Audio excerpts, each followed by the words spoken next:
Hello there. A prime evening to all of you, and I'm Thunderbird Prime, master of YouTuber, and tonight it's going to be a little bit of a weird stream. First, spicy noodles. Second, react streams. Third, unboxing video. Hello there. Hello there, Rexat. My voice is kind of off. Not sure why. Maybe it's just the change of the seasons that's causing this, but anyways. First order of business. Let's just hide everything for a bit now. I did get a game over, so that means I do have to put in another $20.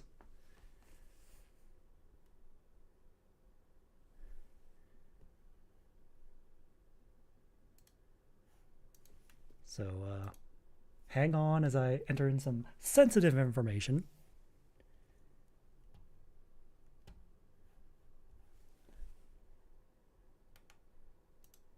Let me just navigate to the Tiltify page.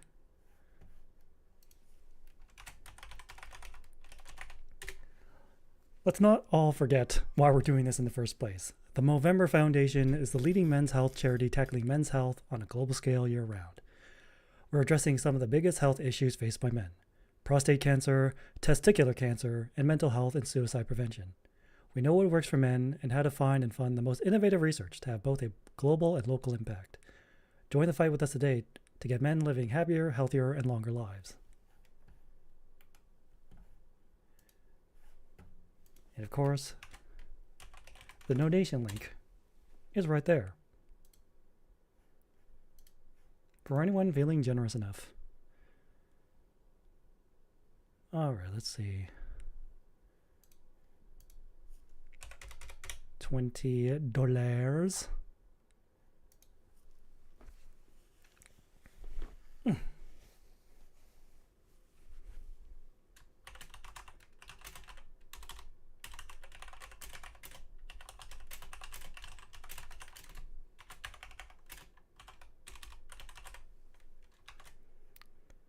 All right, stop. Gotta enter in.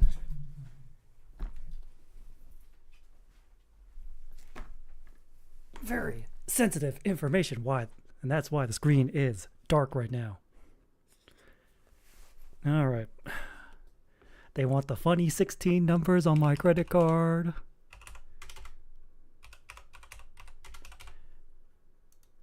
And then the wacky expiration date. And those funky numbers on the back.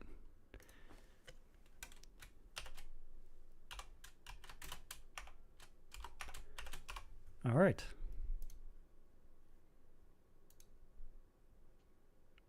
Hopefully this will go through.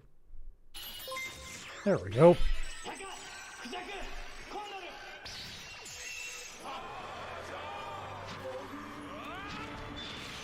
Here's enough to push us past the $100 mark.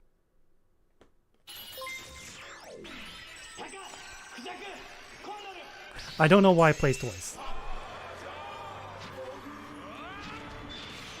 Here's enough to push us past the $100 mark. Anyways. Now that that's taken care of, I'm a man of my word. Let it never be said that Thunderbird Prime is not a man of his word. We can unhide the screen. Look at that. Spicy noodles are ready to go. And I don't have any milk in the house. But I do have Baja Blast. When in doubt, just use Baja Blast. So without further ado, it's time for Bottoms Up. This is gonna suck. I will try to power through this as quickly as I can. Alright. Enough. Maybe if I just mix it up a bit more, it'll spread more evenly. I realize I'm stalling for time. Alright, enough stalling. Just get it over it. Rip the band-aid off.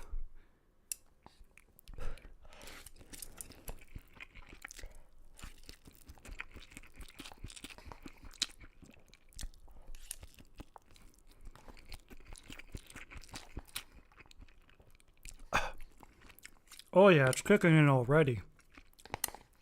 Not even 5 seconds in.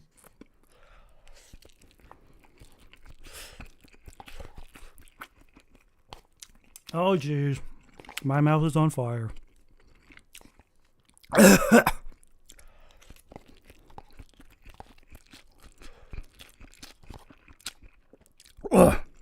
Oh boy. All right. Made some progress.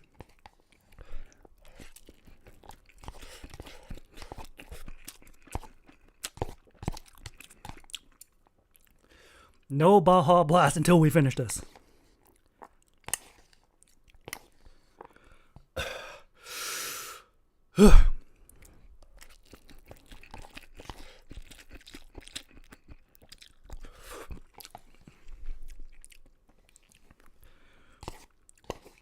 We're almost there. Home stretch. Ugh.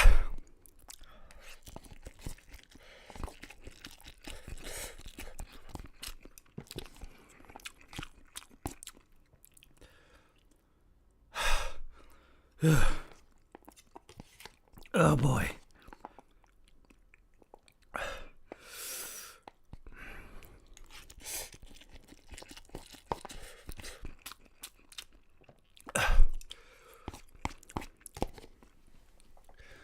Almost there, almost there.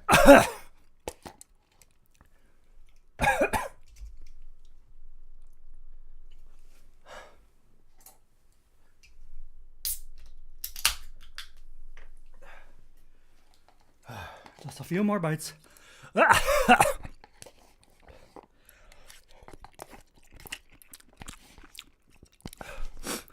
Almost there.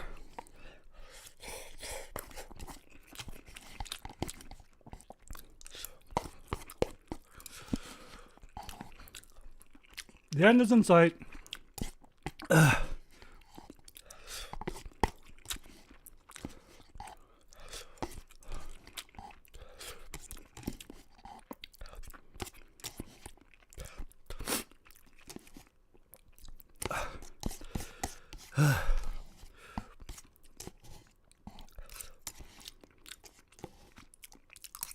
And done. Done.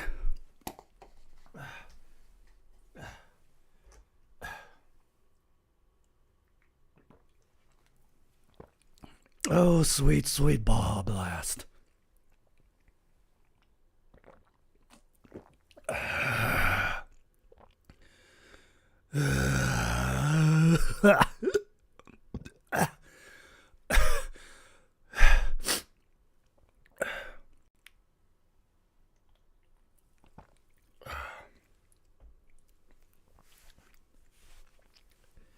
I can't tell if the Baja Blast is making it better or worse.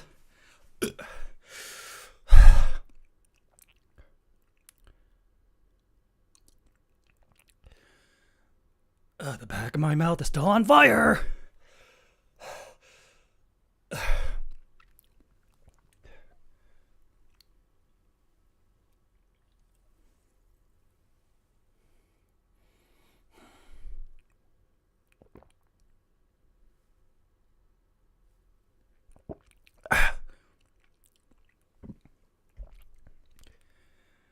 Greetings, Falco. I just finished off a bowl of spicy noodles. My mouth is on fire.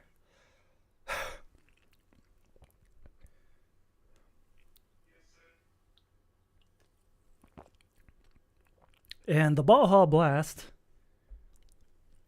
does not seem to be alleviating any of my pain.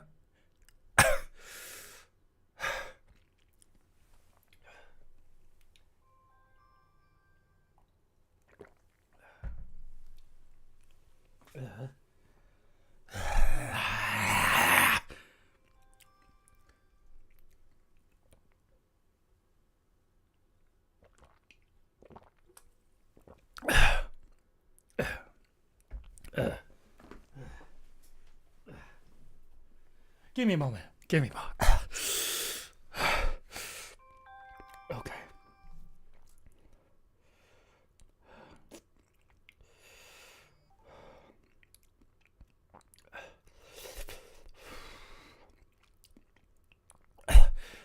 Oh boy.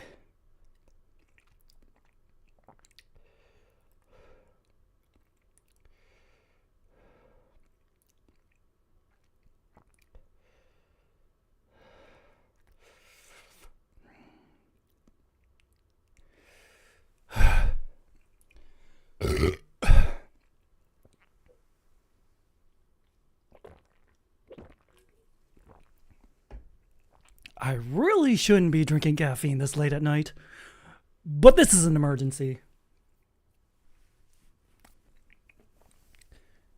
I'm pretty sure my mouth being on fire counts as an emergency.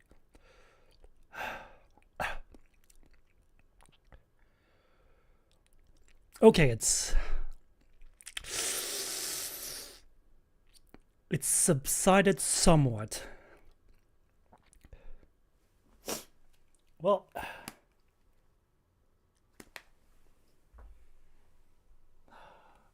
you know me.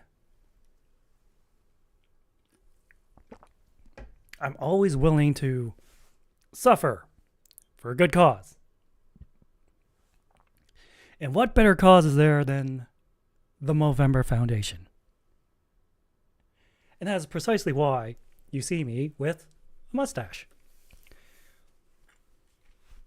And with my helmet off too, but that's beside the point.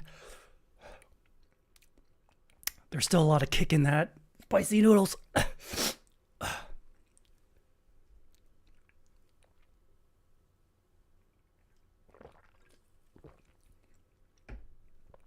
But I ain't no coward. I'm a man of my word. And damn it, we hit the $100 mark, so spicy noodles, as promised. I have every intention of keeping my promises. But anyway. Let my mouth...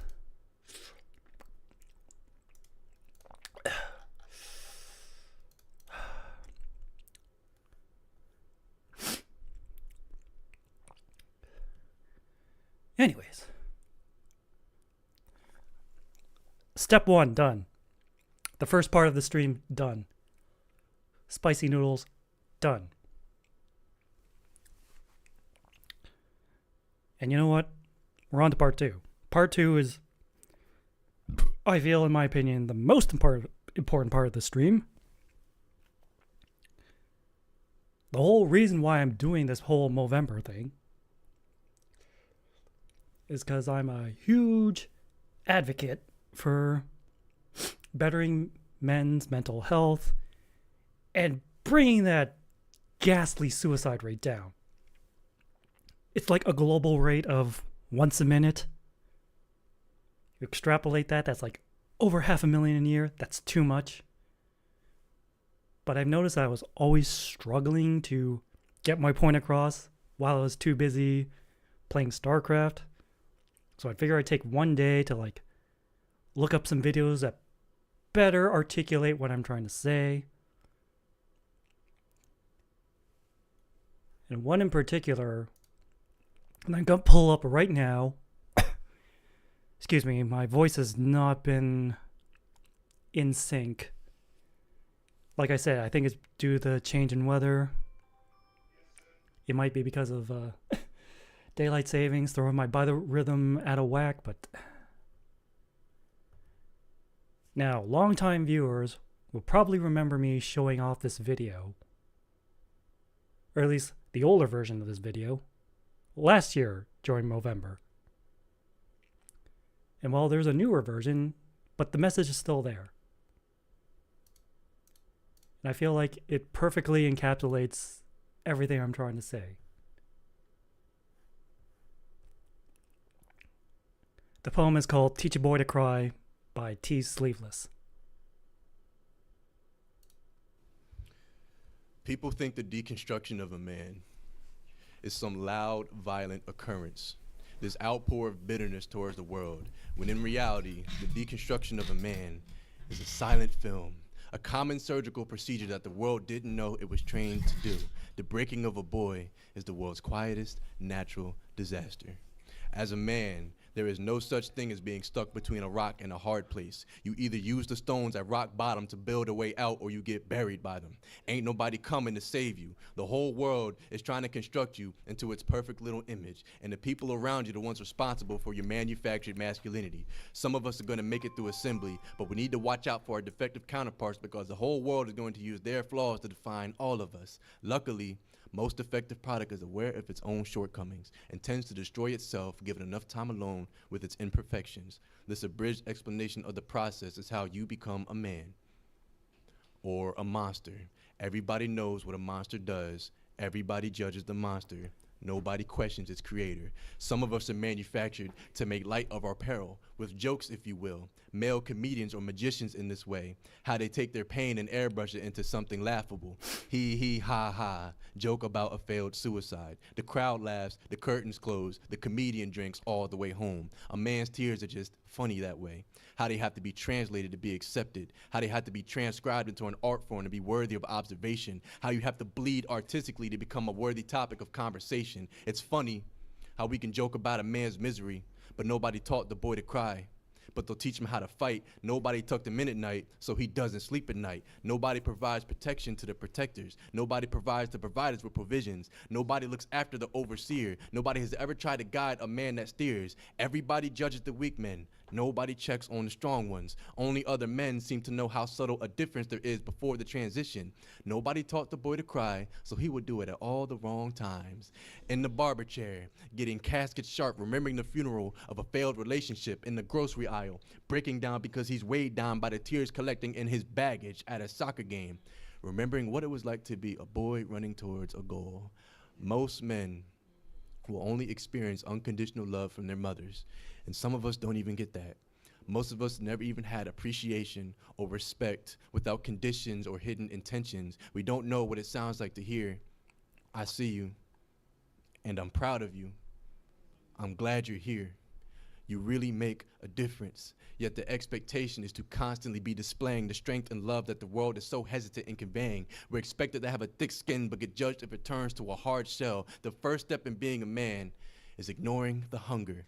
Because yes, boy, you're going to be starving. Starved of attention, starved of affirmation, starved of love, starved of being told that you are enough. Step 2 in being a man is comfortability with replaceability. Because you are only as good as you are useful. You are only as valuable as you are needed by others. And should there ever come a day, boy, where you fail to provide everybody with a smiling face, then do not be surprised when they say all men do is take up space. Step 3 in being a man is overcoming your fear of the fire. Because almost everything you will ever try to build will go up in flames. Relationships, careers, hobbies, and yes, you are always to blame. Step 4 in being a man is understanding that by the time you finally get all the right answers, the questions will have already changed, and you might achieve the strength of Herculean fiction, trying to balance the weight of all these contradictions. Be a man, they say. Definition unknown. Description keep changing. We men, so empty, so irritable, so this, so that. When we get told what we are, so much we've understood that who we are ain't even up to us. The blame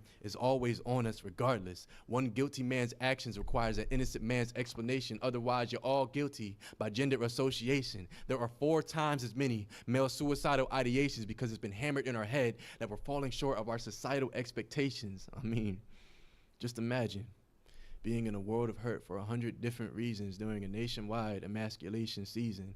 There's a unique brand of sadness that follows being hated without reason. It ain't no secret why such a high percentage of us have attempted to stop breathing. As the saying goes, every failure is one step closer to the successful attempt. And there is no such thing as an attempted suicide. A man's soul dies long before his body has the chance to realize.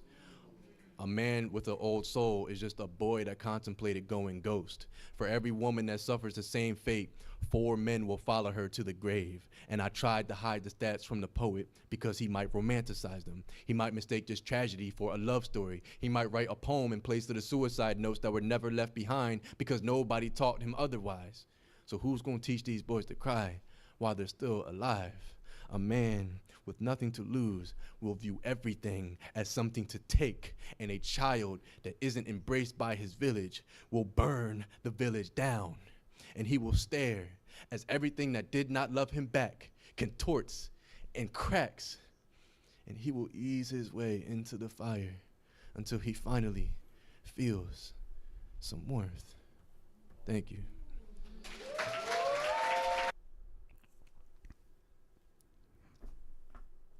Yeah, I just want to view that again just once completely uninterrupted before I go over every little bit. Because I feel like this poem just perfectly encapsulates like why men struggle with mental health and why, in his own words, a lot of men just try to stop breathing.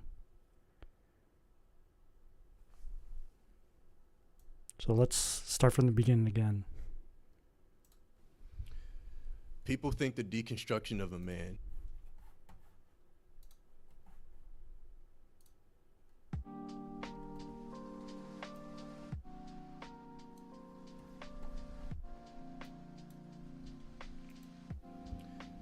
People think the deconstruction of a man is some loud, violent occurrence, this outpour of bitterness towards the world, when in reality, the deconstruction of a man is a silent film, a common surgical procedure that the world didn't know it was trained to do.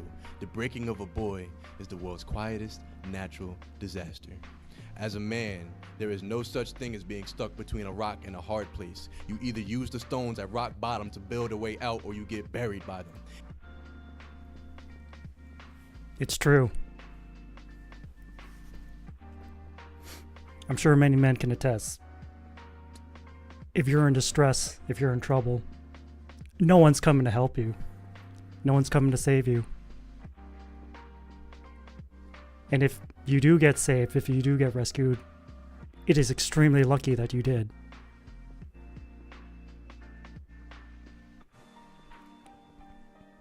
Because a lot of us are expected to solve our own problems, as well as everyone else's.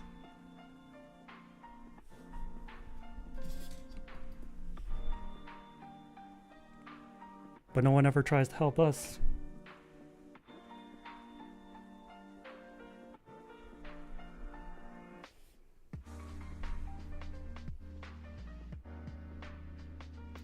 Ain't nobody coming to save you. The whole world is trying to construct you into its perfect little image, and the people around you are the ones responsible for your manufactured masculinity. Some of us are going to make it through assembly, but we need to watch out for our defective counterparts, because the whole world is going to use their flaws to define all of us. Luckily.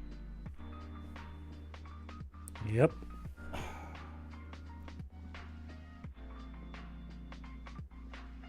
How many times have you heard someone say, all men are dogs, all men are pigs? Men ain't shit. The world would be better off without men, yada yada yada. I've been hearing it constantly for the past 10 plus years. Just some variation of men suck.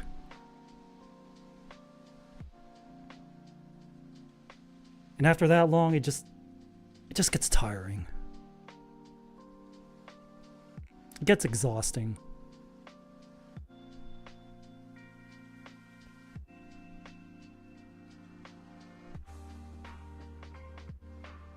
It's like, how do we get to this point? How do we get to this point of like normalizing and even encouraging hatred towards men?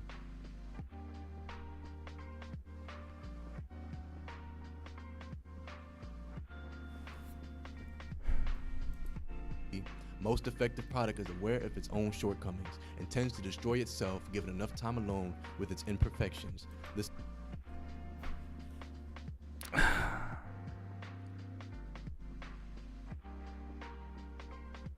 I think this is one of the biggest reasons why a lot of men self-check out.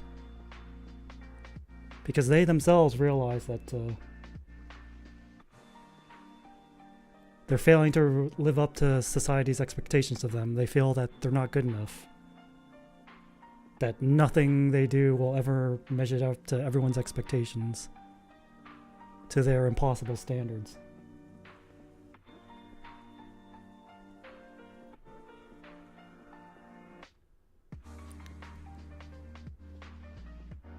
And whenever someone tries to bring this up, everyone tries to point out, hey, maybe men need help with this. Maybe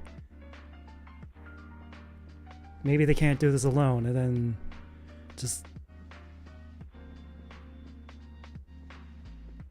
out of the woodwork, just the most awful people you can imagine will say, like, that's their problem. They need to figure it out themselves. Maybe they should stop being bad people.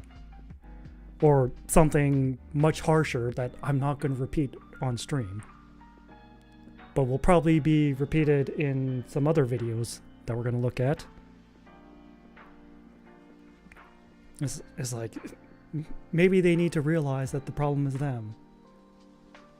And unfortunately, that's the conclusion that some of these men reach, that yes, they are the problem. And no one's coming to help them fix the problem. And they've been struggling to fix the problem themselves, to no avail. And so they just decide to end it. Because they're at their lowest point. They try to reach out for help.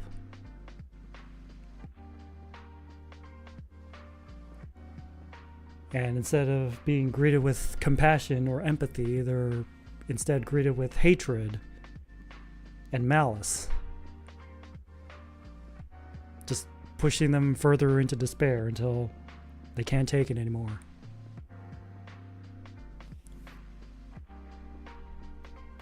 It's a bridge explanation of the process is how you become a man or a monster. Everybody knows what a monster does. Everybody judges the monster.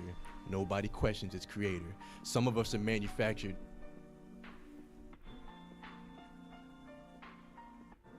Another point is society just tends to view men as monsters, as perpetrators, never the victims,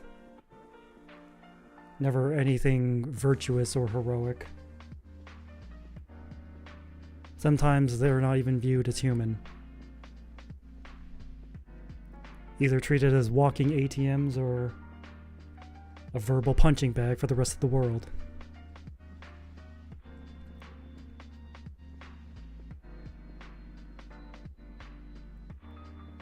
But like he says, everybody judges the monster, but nobody ever questions its creator. No one ever wonders, what made him this way? Who made them this way? And how can we stop it from happening?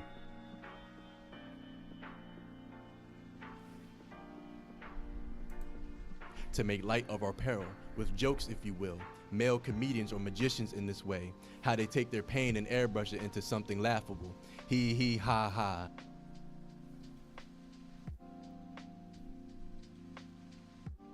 I'm sure a lot of men in chat can attest to this, or a lot of men watching the VOD, or possibly an edited video of this, they can attest, like, they've been told to open up more, to be more vulnerable, to show their emotions, and when they do, everyone around them is repulsed, put off, disgusted.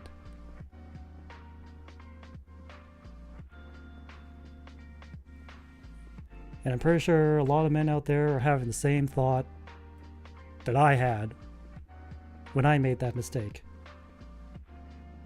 It's like, hold on. This whole thing was your idea. Why am I getting shit for it?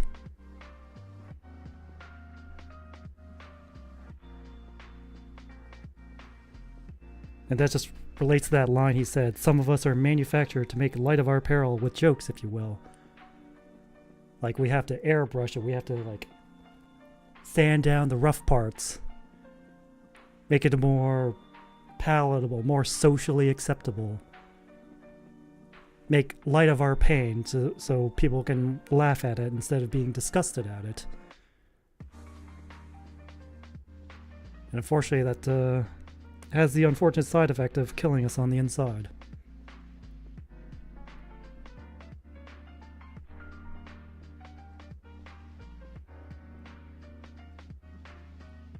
Because unfortunately, a lot of men reach the conclusion that our problems will never be taken seriously. Either we sand down the rough edges so people can make light of it, or we just get ignored outright, or even worse, we get demonized for opening them up about our problems, and perhaps even gaslighted into believing we don't have problems, and in fact, we are the problem.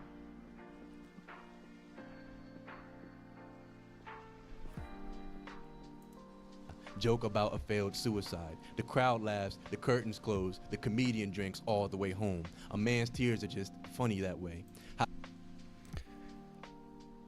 How many times I've seen, like, male tears printed on a mug or photoshopped onto a mug. It went from male tears to cis male tears to incel tears to just making fun of men crying because, you know, we were never taught to cry. And that's why many of us have stopped crying. Like, I think the last time I cried was back in 2013. After that fateful night in June. I was alone, afraid, just riding my motorcycle all night.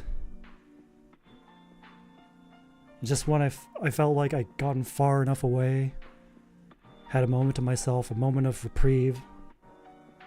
I think that's when it hit me that no one was coming to save me. I was on my own.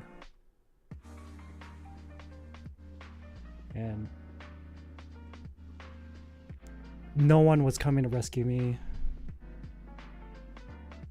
And just having that realization just hit me so hard. I just broke down and started crying. I think I cried myself to sleep. And then after that day, I just haven't been able to cry ever since. Like, no matter how close I came to crying, my brain would just do a hard reset and just go, nope, you're not doing that. You're not doing that. And then I wouldn't.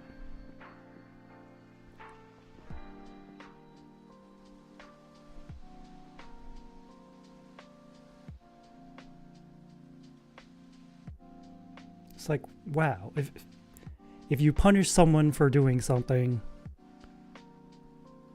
eventually they'll just be hard-coded into never doing it again. I think that by that time in 2013, I've cried enough for 4 lifetimes. Because when I cried as a kid, and I cried a lot, I would get punished for it. I'll be yelled at to stop crying. Over and over.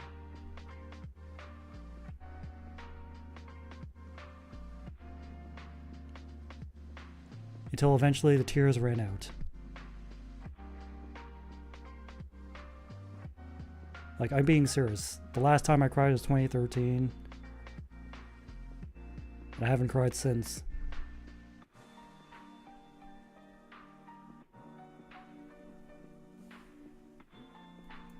How they have to be translated to be accepted, how they have to be transcribed into an art form to be worthy of observation, how you have to bleed artistically to become a worthy topic of conversation.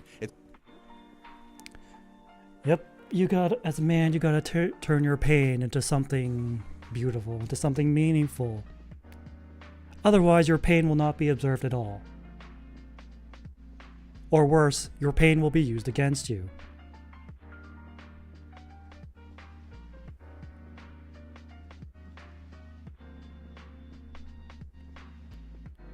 Like, men are always being told to open up, be vulnerable, show emotion. But I guarantee every man watching this has attested to having their emotions, their vulnerabilities, weaponized against them later. And then that's a hard lesson we all learn. And then we stop opening up. We stop showing our emotions. We stop being vulnerable. Because that one time we slipped up, it was scarring enough to tell us never again. Never again.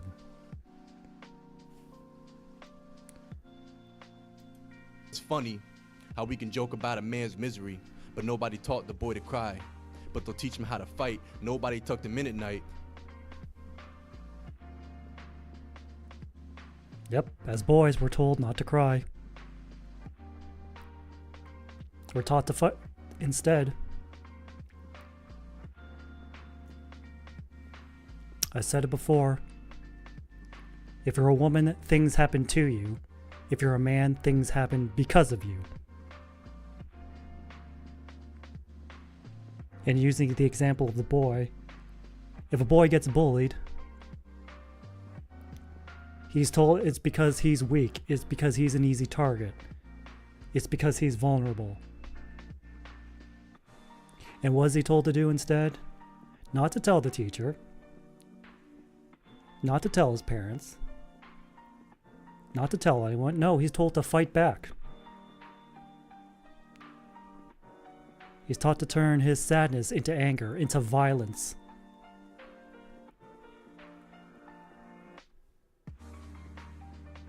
Because that's apparently how a boy becomes a man.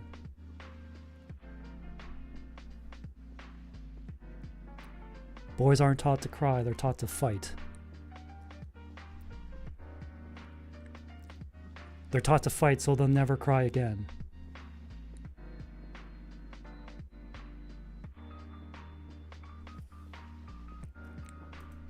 So he doesn't sleep at night. Nobody provides protection to the protectors. Nobody provides the providers with provisions. Nobody looks after the overseer. Nobody has ever tried to guide a man that steers.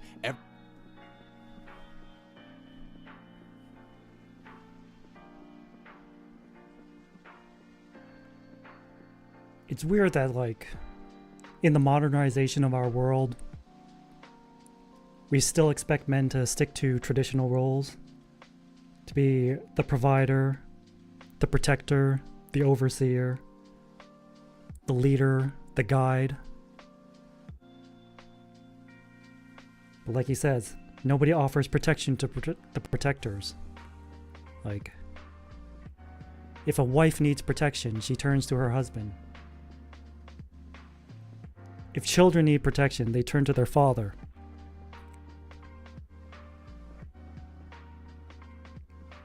But who does the father and husband turn to when he needs protection? He's got to turn to himself. Because he's expected to be the protector, the provider. And if he doesn't know, he's got to figure it out himself.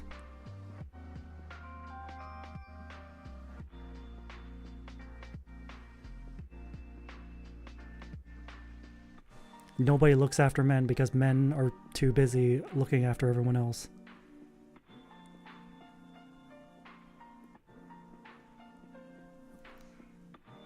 They gotta protect everyone else. They gotta provide for everyone else. They gotta oversee everyone else. They gotta guide everyone else. But nobody ever does the same for them.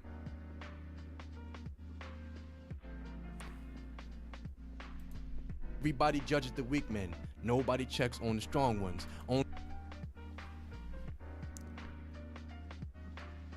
The whole world is just so quick to judge men they deem are weak. But like he says, no one even bothers to check on the men who the world perceives as strong. No one checks up on them to see if they're doing all right, or if they're starting to crumble under the pressure of carrying the weight of the world on their shoulders.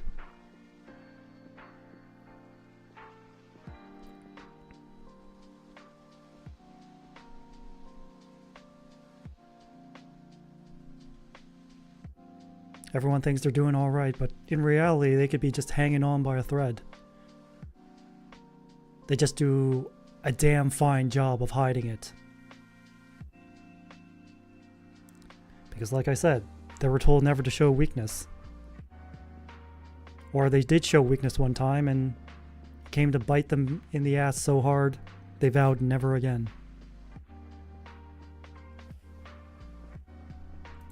Only other men seem to know how subtle a difference there is before the transition.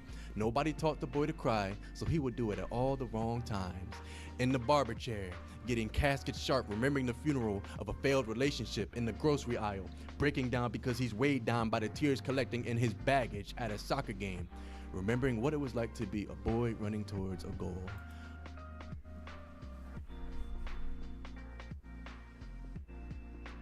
Life felt so simple when you were a kid.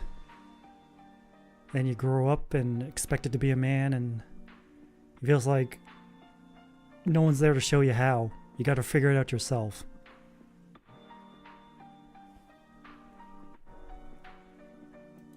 Most men will only experience unconditional love from their mothers, and some of us don't even get that. Oh boy, that is so true.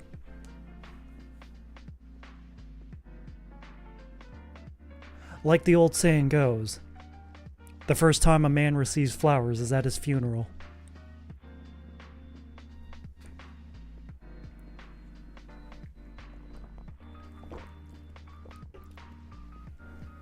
It really does feel like, as a man, there's no such thing as unconditional love. Except from your mom. And like he says, some of us don't even get that. I certainly didn't get that growing up. Not from my foster moms. It really does feel like, as a man, any love you get, terms and conditions apply. There will always be strings attached.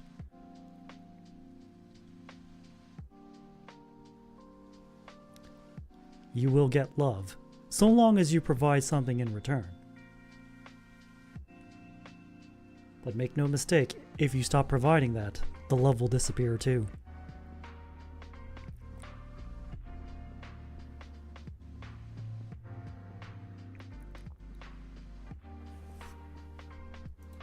Most of us never even had appreciation or respect without conditions or hidden intentions. We don't know what it sounds like to hear, "I see you, and I'm proud of you.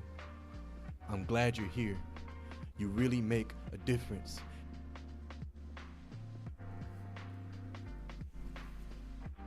Yeah, at best, men are treated as invisible. At worst, we're treated as a problem, a threat, a danger.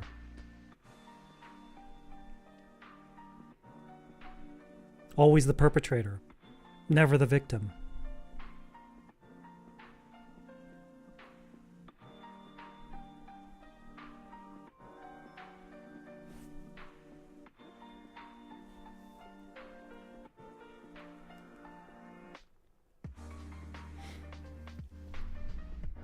Most of us don't get acknowledgement, like he says. I see you, I'm proud of you, I'm glad you're here, you really make a difference.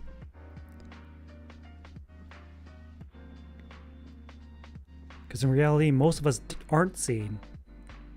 And that's usually the best we can hope for. If we are seen, it's usually in a negative light.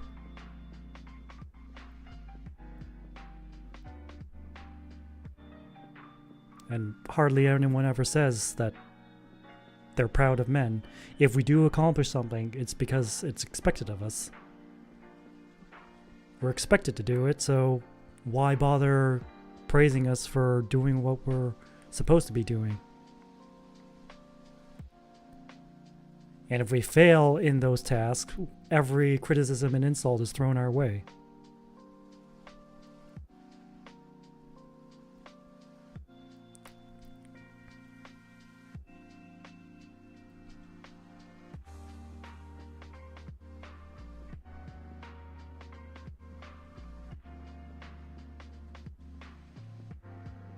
And we're never told that people are glad that we're here, or that we really make a difference.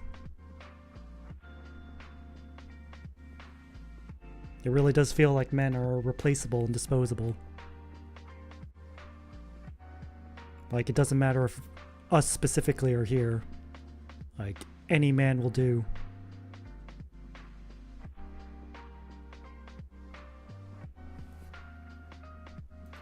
Yet the expectation is to constantly be displaying the strength and love that the world is so hesitant in conveying.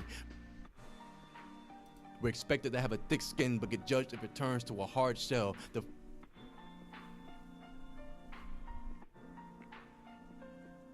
How many times have we been told, grow thicker skin, man up, don't be a P word, don't be a crybaby, man up, be a man,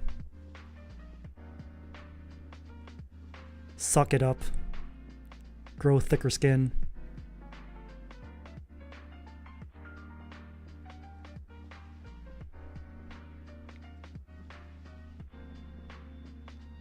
And if we just get tired of it all, we just close everyone off, and then everyone complains that we're just emotionally distant, we're emotionally unavailable, we're cold-hearted, we're closed off.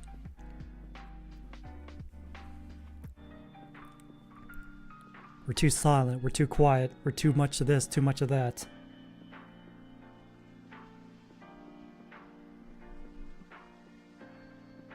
We're expected to give and provide.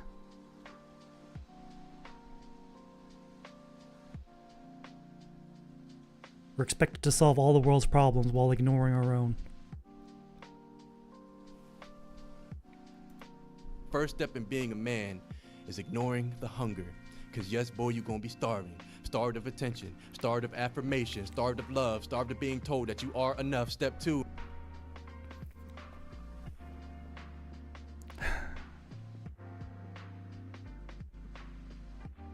I bet any man listening to this can remember like the exact year, last time they received a compliment, what the compliment was.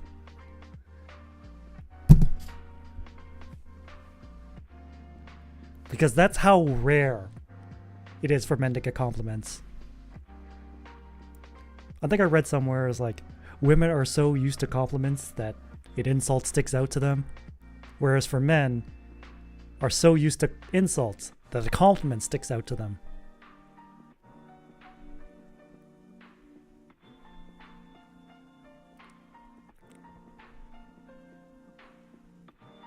Like, the only time a woman my age was ever nice to me prior to 2020 was a stripper.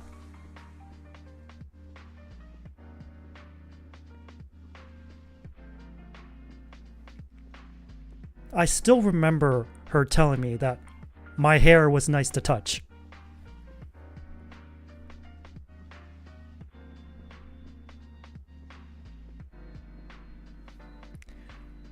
Fortunately, post 2020, things have gotten a little better, but not by much.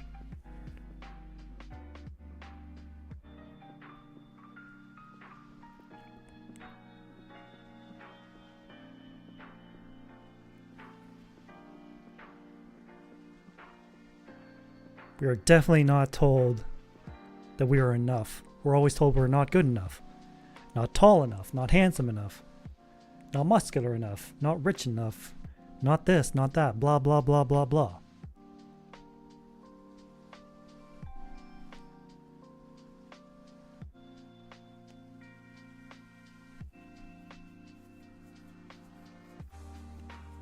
Honestly, just decades of that, it wears down on a guy.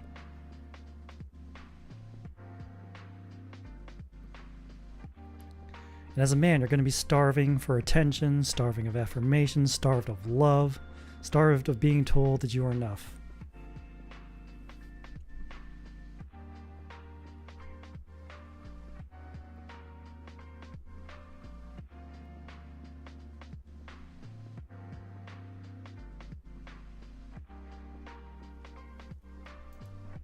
Being a man is comfortability with replaceability, because you are only as good as you are useful. You are only as valuable as you are needed by others. And should there ever come a day, boy, where you fail to provide everybody with a smiling face, then do not be surprised when they say all men do is take up space. Step 3 in being a man was over. Like I said before,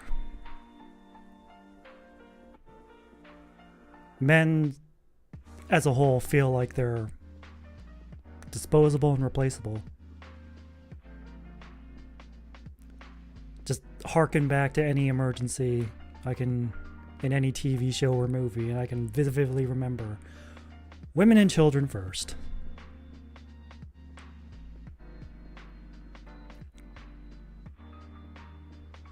And like he says, it really does feel like we're only as good as we are useful. As long as we provide something.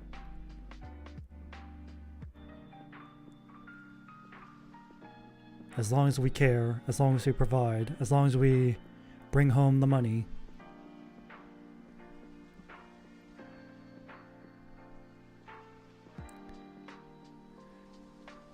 As soon as we fall short of any of that, all the complaints will come in. Like, men are useless. Men don't do anything. Do we really need men? Like those witches on The View cackling that they don't need men.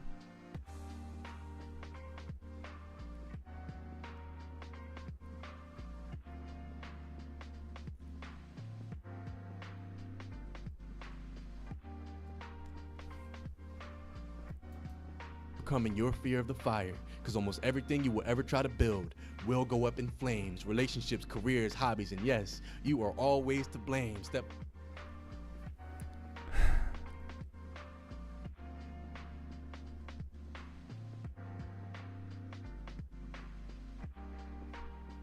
So something really cold about that. It's like, not only do you have to overcome your fear of the fire because everything you love will go in flames, you also have to overcome your fear of the fire because you're expected to rush into the flames in a case of emergency to be a hero and save the day. And if you are scared of the fire, boy oh boy, will you be judged for it, and you will be judged harshly for it.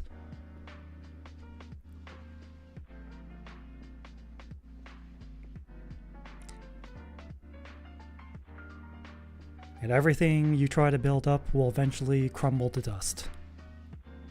Relationships, careers, hobbies. And like you said, the world will blame you for it. If your relationship fails, it's your fault. If you're going nowhere with your career, it's your fault. If your business fails, it's your fault.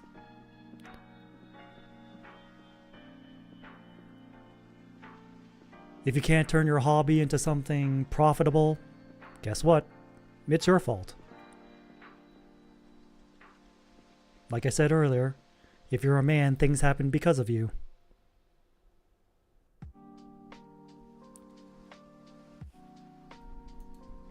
For and being a man is understanding that by the time you finally get all the right answers, the questions will have already changed, and you might achieve the strength of Herculean fiction, trying to balance the weight of all these contradictions. Be a man, they say. Definition unknown. Description keep changing. We men. Be a man. Definition unknown. Description keeps changing. Seems like answers are always changing.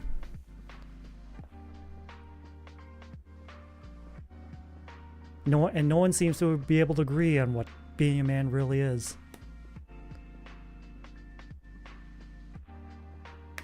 And us men are just struggling to figure it out. What's the right answer? What's the wrong answer?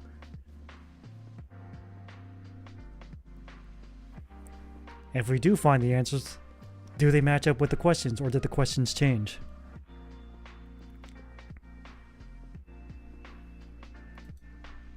So empty, so irritable, so this, so that. When we get told what we are, so much we've understood that who we are ain't even up to us. The blame is always on us regardless. One guilty man's actions requires an innocent man's explanation. Otherwise, you're all guilty by gender association.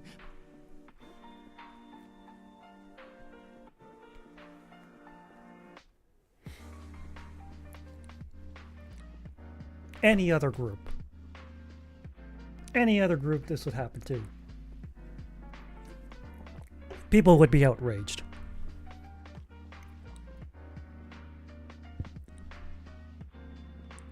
One X's actions doesn't condemn all X, unless they're men.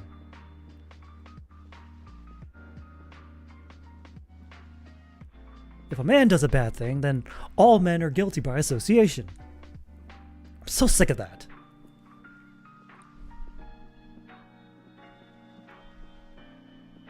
And if you try to speak up against it, if you try to say not all men, everyone treats that as a self-report. It's so infuriating.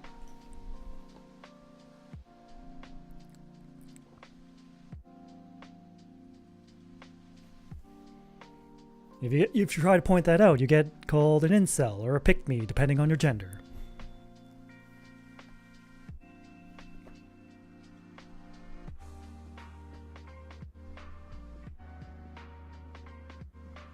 And if you don't openly oppose, like, a bad man's actions, then that must mean you secretly approve of them, and then you're also bad. It's like, there's no winning.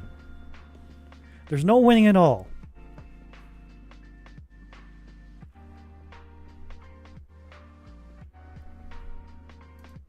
There are 4 times as many male suicidal ideations because it's been hammered in our head that we're falling short of our societal expectations. I mean, just imagine being in a world of hurt for 100 different reasons during a nationwide emasculation season. There's a unique brand of sadness that follows being hated without reason. It ain't no secret why such a high percentage of us have attempted to stop breathing. As the saying goes, every failure is one step closer to the successful attempt. Yeah, it's like, what, over 30% of attempted self-checkout? But like I said before, the actual success rate is much, much higher. Like, people will argue that women try to self-checkout more. And that's true. But let's not ignore the fact that a lot more men are actually successful in checking themselves out.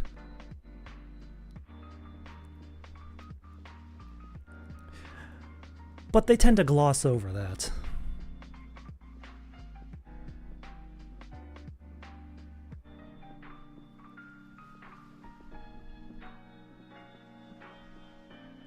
And men will never try to, like, make a big show of it. They'll just do it.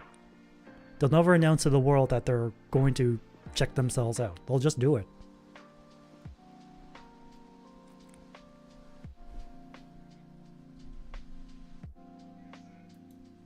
And there is no such thing as an attempted suicide. A man's soul dies long before his body has the chance to realize. A man with an old soul is just a boy that contemplated going ghost. For every woman that suffers the same fate, 4 men will follow her to the grave. And I tried to hide the stats from the poet because he might romanticize them. He might mistake this tragedy for a love story. He might write a poem and place to the suicide notes that were never left behind because nobody taught him otherwise. So who's gonna teach these boys to cry while they're still alive? A man with nothing to lose will view everything as something to take, and a child that isn't embraced by his village will burn the village down. Yep, it's a 2-part saying. It takes a village to raise a child. And a child unloved by the village will burn it down to feel its warmth.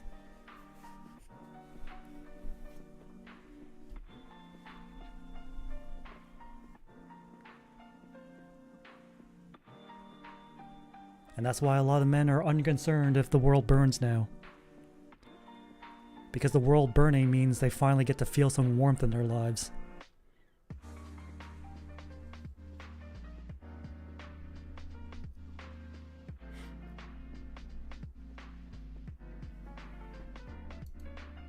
And he will stare as everything that did not love him back contorts and cracks. And he will ease his way into the fire until he finally feels some warmth. Thank you.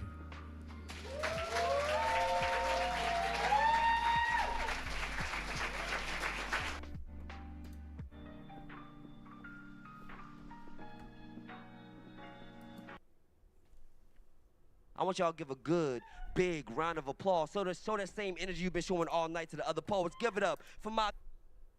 All right.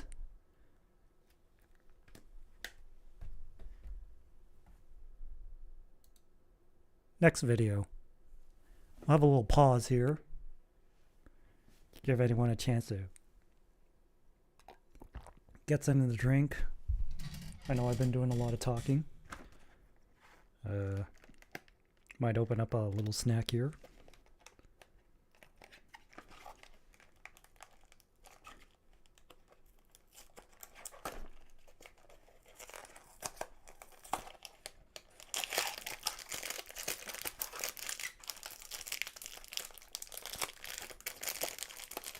While I was getting the spicy noodles, I decided to get some cookies and cream Pocky. Just, you know, treat myself a little bit.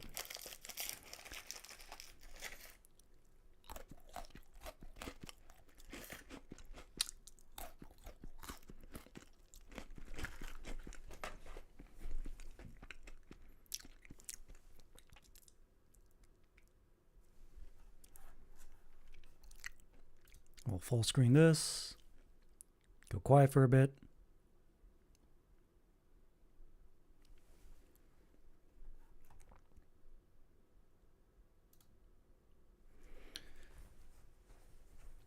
All right, next video we're going to react to.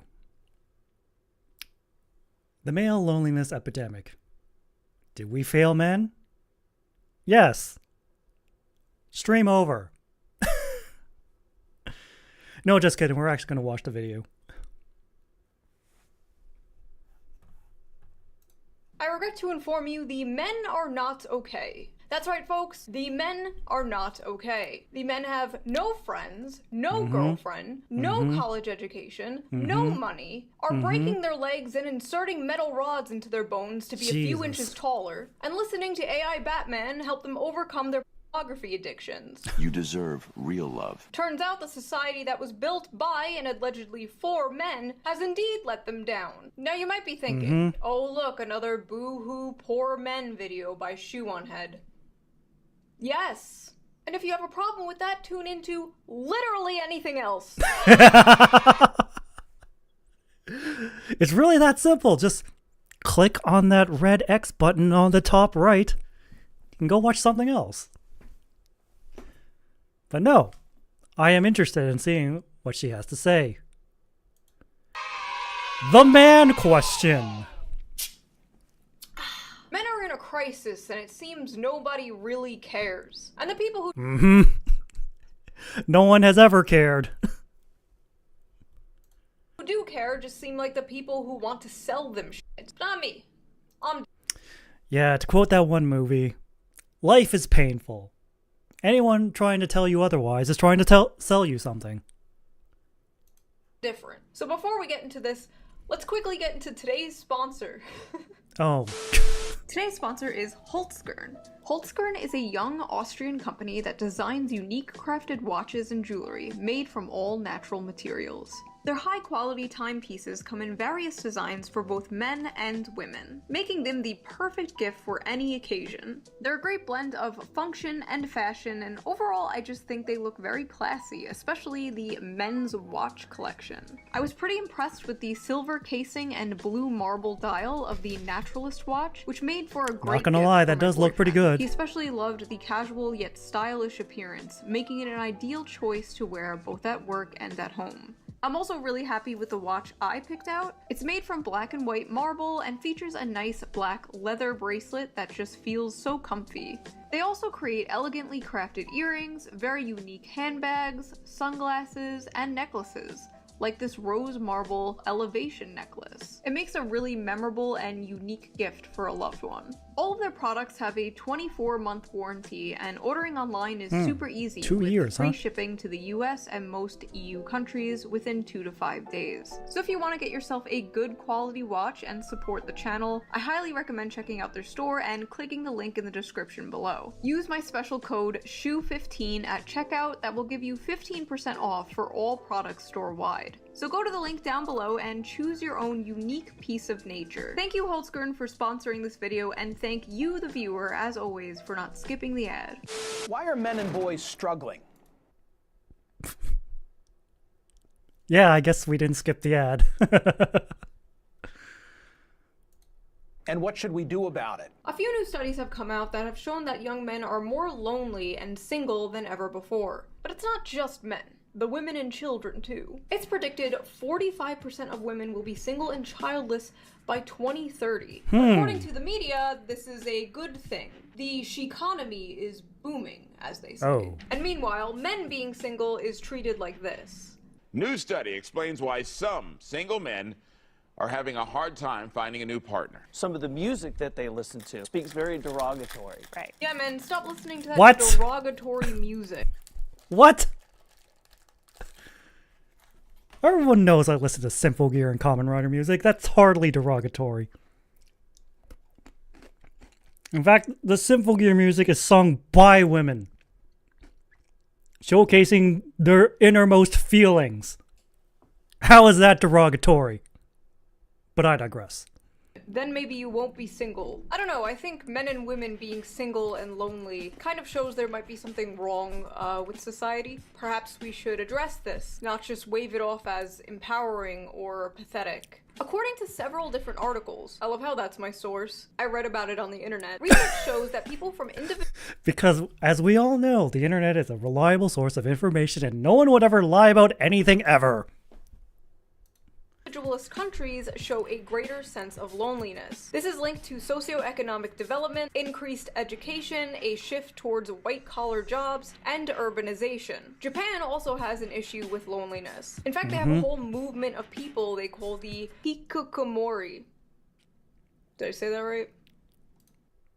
Hikikomori. I've watched enough anime to know how it's pronounced.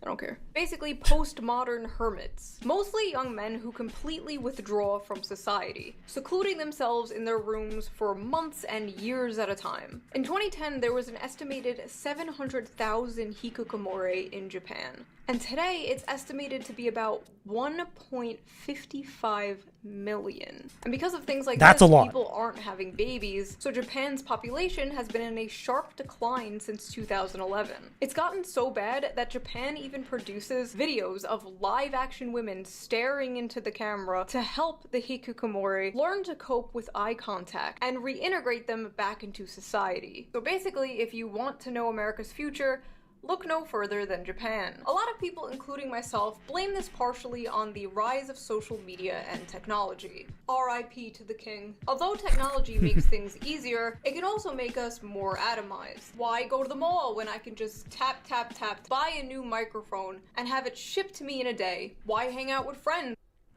Usually because the shipping costs are insane. Especially if you live in Canada. So it's usually cheaper to actually go out to the store. But I realize that's not always an option for people. When I can get all my social interaction I need from Twitter and streamers. You do not want your social interaction from Twitter. Or Twitch. Listen, if the social media platform starts with a TW, stay the hell away. I say as I'm streaming on Twitch. But anyways. Why go on dates and bother meeting women when I could just tap, tap, tap, Google big boob and get 2 million results? Or see my high school crush's holes on OnlyFans for only $5. $5? That's what, like, $7.50 Canadian? No thanks.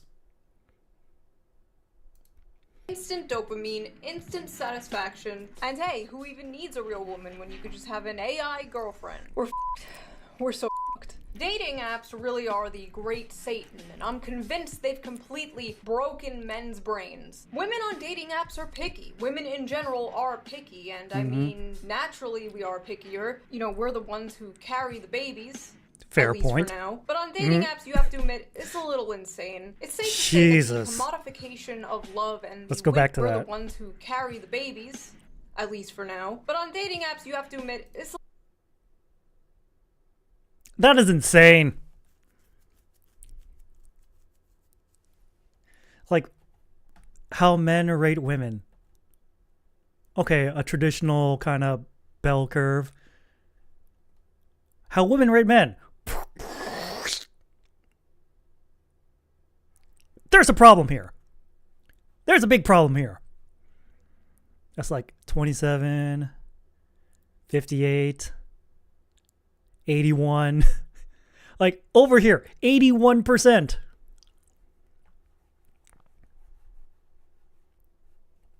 There is a problem here. a little insane. It's safe to say that the commodification of love and the window shopping of dating apps probably has to do a lot with the rise of lonely single men. Men are not just lonely when it comes to dating, they're lonely when it comes to friendship too. According to Vox, Americans are currently in a friendship recession, and it's really hard as an adult man to make friends when the whole world sees you as a threat, a danger.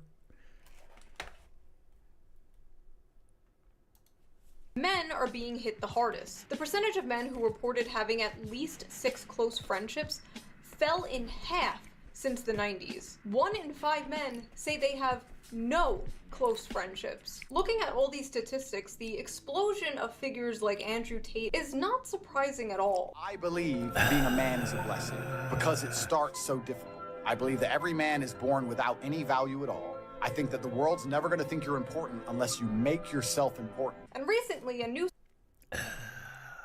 Don't listen to Andrew Tate. I can see why some people fall into that trap, but just don't.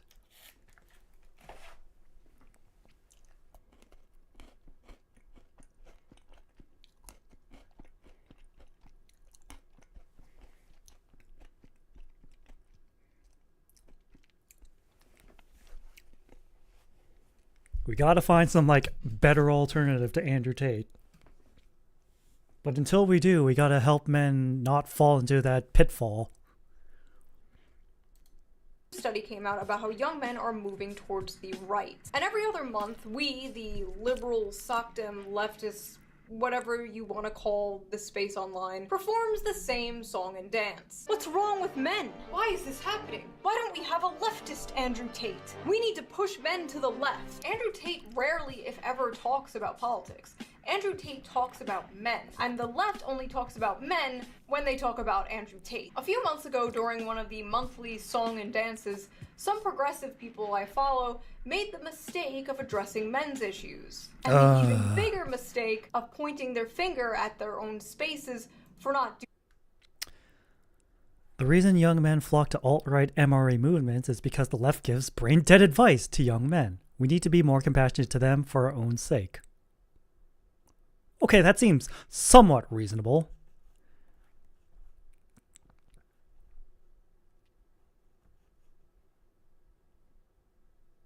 Like, you had me in the first half of the year, then you lost me here.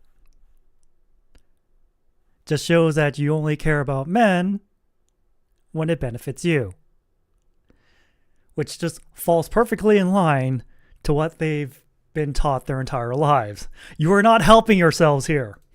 Doing enough to address said men's issues. Recently, there were some statistics by healthcare company Cigna indicating that men are the loneliest generation. And addressing it doesn't mean that you turn your back on issues pertaining to women, but it does mean that we should be focused on what it is in society that is leading to this epidemic, what the left can do to offer solutions, and how we can basically fight back against the more nefarious figures who have filled the void that, you know, men are struggling with, people like Jordan Peterson and what have you.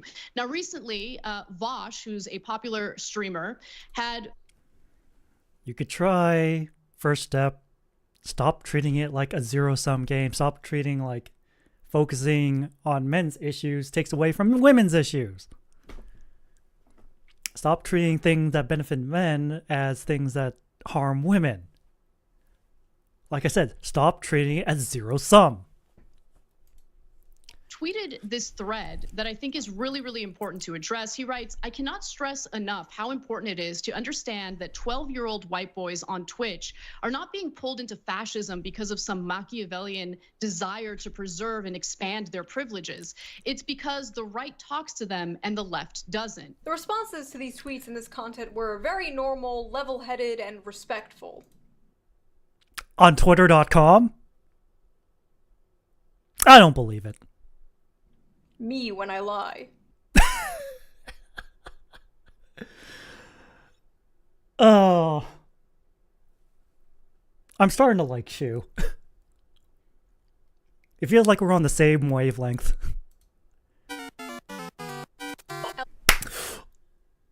The Super Mario Brothers 2 music. Oh boy, this is going to be good. Alright. Prepare for the shitstorm. LMAO, cry about it. Boo f***ing who? Oh no, poor widow men having problems. Boo f***ing who? Grow the f*** up then. Alright, let's go to this.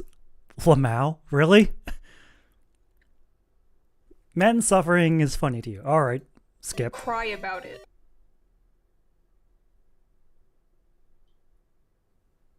We don't cry about it because when we do, this is the response. Boo f***ing who? Oh no, poor widow men having problems. Boo f***ing who? Grow the f*** up then. The problem is they were forced to grow up too soon. Like, the solution to the problem is not continuing the problem. Do you see the conundrum here? Men considered being smarter? Yes! Yes, they have. You can't logic yourself out of depression. Trust me, I've tried. I'm enjoying all these sad little moids and their sad little tweets about their sad, pathetic lives. Sounds like a personal problem. Trust me, if it was a personal problem, we would have fixed it by now. But the fact that we can't fix it means we're reaching out to people. And when we reach out to people, we get slapped away. And people wonder why men self-check out so much. Is the lack of compassion for men in the room with us right now? Maybe men are just not good people then. Imagine being at the lowest point in your life. Being desperate for any kind of help. And when you do reach out for help, you're told it's because you're a bad person, it's your fault, and you deserve whatever misery comes your way.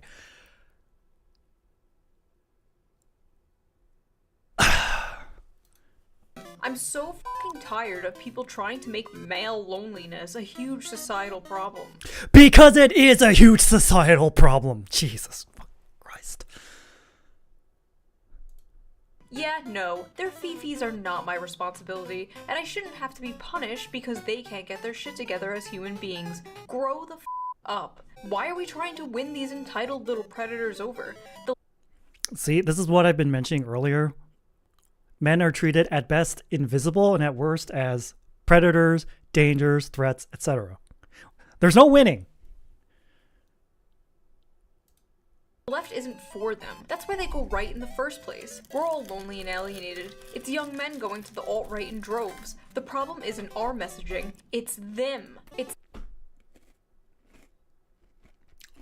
The problem is your messaging if that's your response.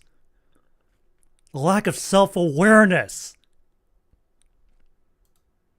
Literally not our problem. Men flock to Andrew Tate not because they're lonely, but because they're bigots. Hope this helps. Nah, it's just misogynists being louder than before and not getting laid. LOL. Cry harder, losers. 90% of all homicides recorded worldwide were committed by male perpetrators. We should just get rid of all males, to be honest. This includes trans women, as they still retain male violence. You did not just say that. Holy fucking shit. By the way, you know the Tumblr feminists who were like, all men are sexist and rapists, male tears, penises are evil, blah blah blah back in the day? Well, this is them now. Should've just let me cook back then. Listen up, chuckle. I'm white, socially awkward, autistic, in my 40s, ugly, overweight, crippled, got a weird balding pattern, and have bad skin. You know. I don't know why you self-reported, but okay. Know what I didn't do? Choose to become a fascist, because I recognized most of the sort that look like me are the problem. She's not gonna fuck you, bro. I may be hideously ugly and pathetic, but at least I'm not a fascist. Thank you for your input, buddy. You're, really helping the situation. The reason young men flock to alt-right MRA movements is because the left gives brain-dead advice to young men. We need to be more compassionate to them, for our own sake. I'm sorry, but how is respect women brain-dead advice? It's because you assume we can't do the bare minimum.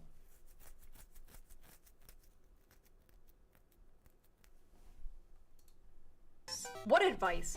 Don't rape? Don't be a rapist is bad advice. Imagine suffering from depression and being on the verge of self-checkout. And people tell you, don't be an R word.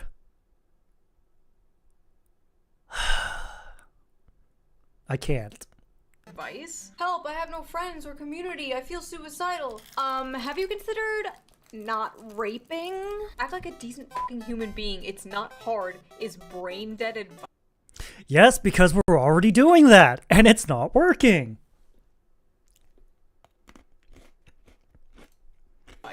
Brain dead advice like get consent and don't be a Nazi and women are people. Walking up to men struggling with loneliness and depression like kids, don't be racist. Incredible. Here's my actual advice I would give to my teen boys as a leftist. 1. Always get enthusiastic consent. 2. Save the planet. 3. Don't say that. It's actually kind of racist. Like, what the f is this? How does this address men and their issues? It doesn't. Why does their advice always seem to be, thank you, Shu. Become a liberal. Hey men, here's how to fix all your problems. Agree with me politically. Men flock to the MRA movement because they're the largest beneficiaries of MRA shit. Imagine. Yeah. Yeah. Of course. It's like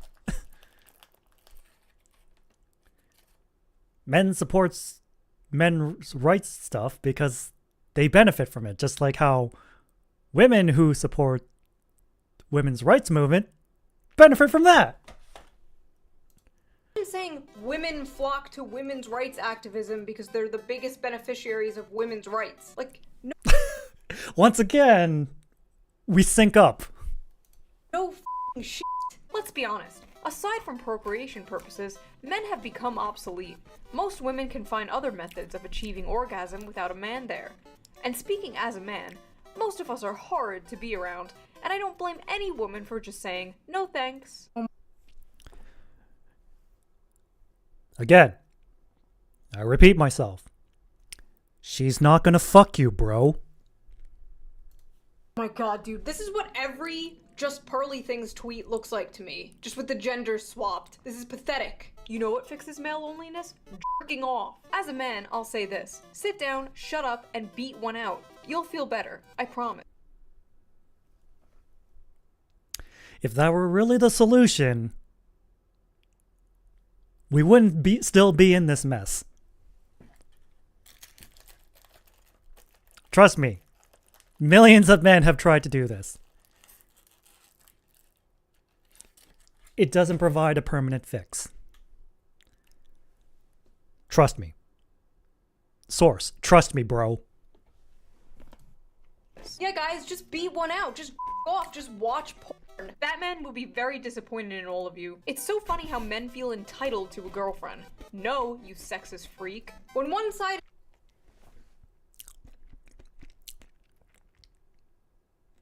Post-nut clarity only lasts so long.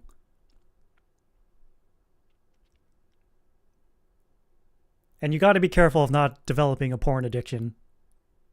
AI Batman would be disappointed in you. Is like, wanting a girlfriend is sexist entitlement. And the other side is like, here's how to get a girlfriend. I don't know, bro. What happened to males just kicking the bucket? They are. At a rate of once a minute. Worldwide. I repeat myself, that extrapolates to over 500,000 a year. That is a crisis.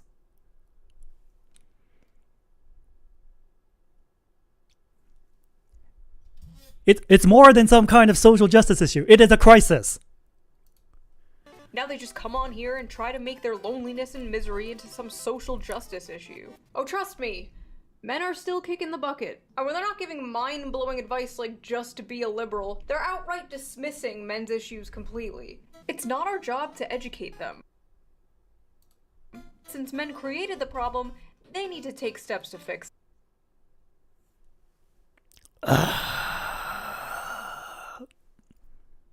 I had no one say in this. We have other things to care about. Men can figure out their own problems that they created. I didn't create the problem.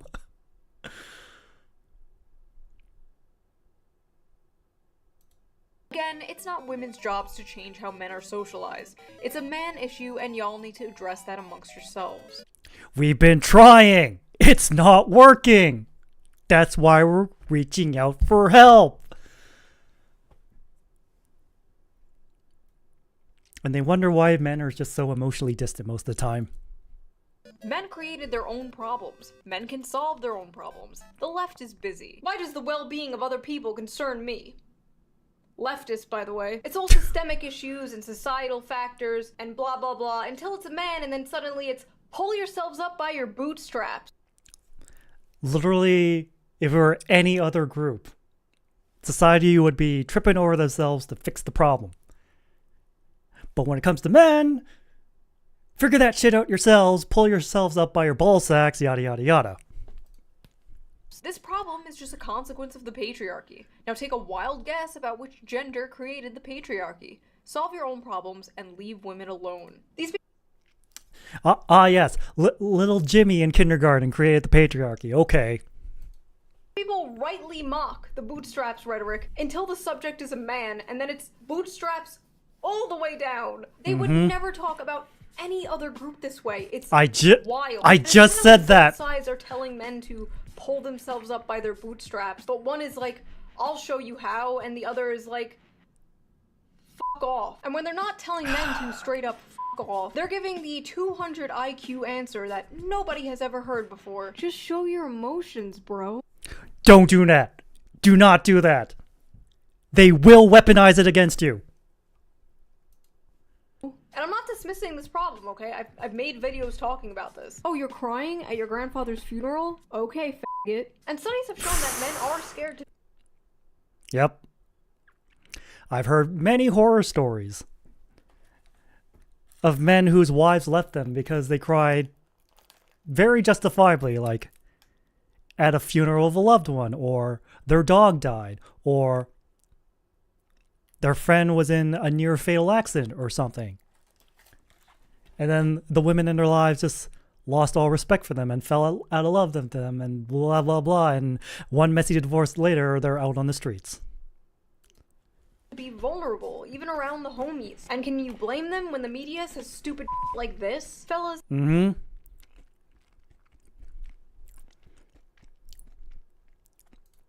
Is it woke to open up to your fellow men and discuss history? Men are... No, it's not. That's called male bonding. It doesn't even have to be discussing history. It could be just like playing card games or watching sports or playing video games together. Or hanging out together in male spaces. Oh wait, they got rid of all those. Socialized to believe strength, dominance, and stoicism are behaviors of a real man. Is it any surprise? Well, yes, because if we behave any other way, we are shunned by society. If we are weak, if we are quiet, if we are submissive, if we are emotional, everyone shuns us. Surprised that men are lonely and have less friends nowadays? You have to be vulnerable to make friends. Don't tell me there aren't systemic problems affecting men. Now, while a lot of this may be true, men have been socialized this way for centuries, and this is all relatively a new phenomenon. Toxic masculinity has existed forever. If anything, there's less toxic masculinity nowadays. The cultural embrace of, like, gender nonconformity, femboys, Harry Styles in a dress, Barbie movie, blah blah blah blah. My point is, toxic masculinity did not just appear in the mid-2010s. But social media did, and the internet did, and the rise of dating apps did, and the housing crisis, and living in a country where the wealth inequality is worse than it was during the Gilded Age. That all happened recently. Oh my god, the privileged life these poor little boys must have, that their biggest problem is being lonely, i.e. so insufferable that nobody wants to sleep with them. I like how all these people just equate being lonely to we want sex. That's only part of the equation.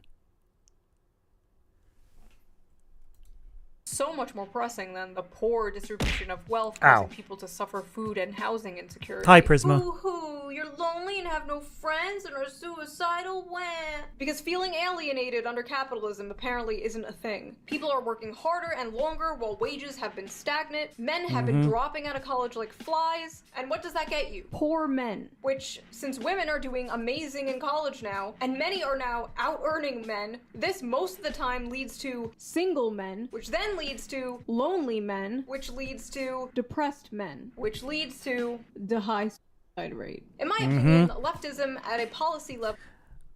Once a minute globally. I'll repeat that as much as I need to. Does a great job addressing the shitty material conditions that in part lead to the problems that men are facing, but then absolutely drops the ball when it comes to everything and anything related to men's cultural issues. Many such cases. And why would a struggling man even want to move left when the left appears actively hostile to them? The question of whether or not the hashtag online left is enough to appeal to hashtag men has become the question du jour. And like, men have most of the money, authority, and do most of the murdering and assaulting. The average young man... I have very little of the money, and I don't do any of the assaulting and the murdering. I don't know what this guy is on about. In America isn't Jeff Bezos. Also, why did this motherfucker just FBI crime statistics at me? Men do the most murder. Okay? They like having all of the stuff they don't deserve. They like that. They I'm living in a house that's not mine. I don't have a lot of money. I have a car that's breaking down. I have a full-time job that kind of covers all my expenses. And this guy thinks even that's too much.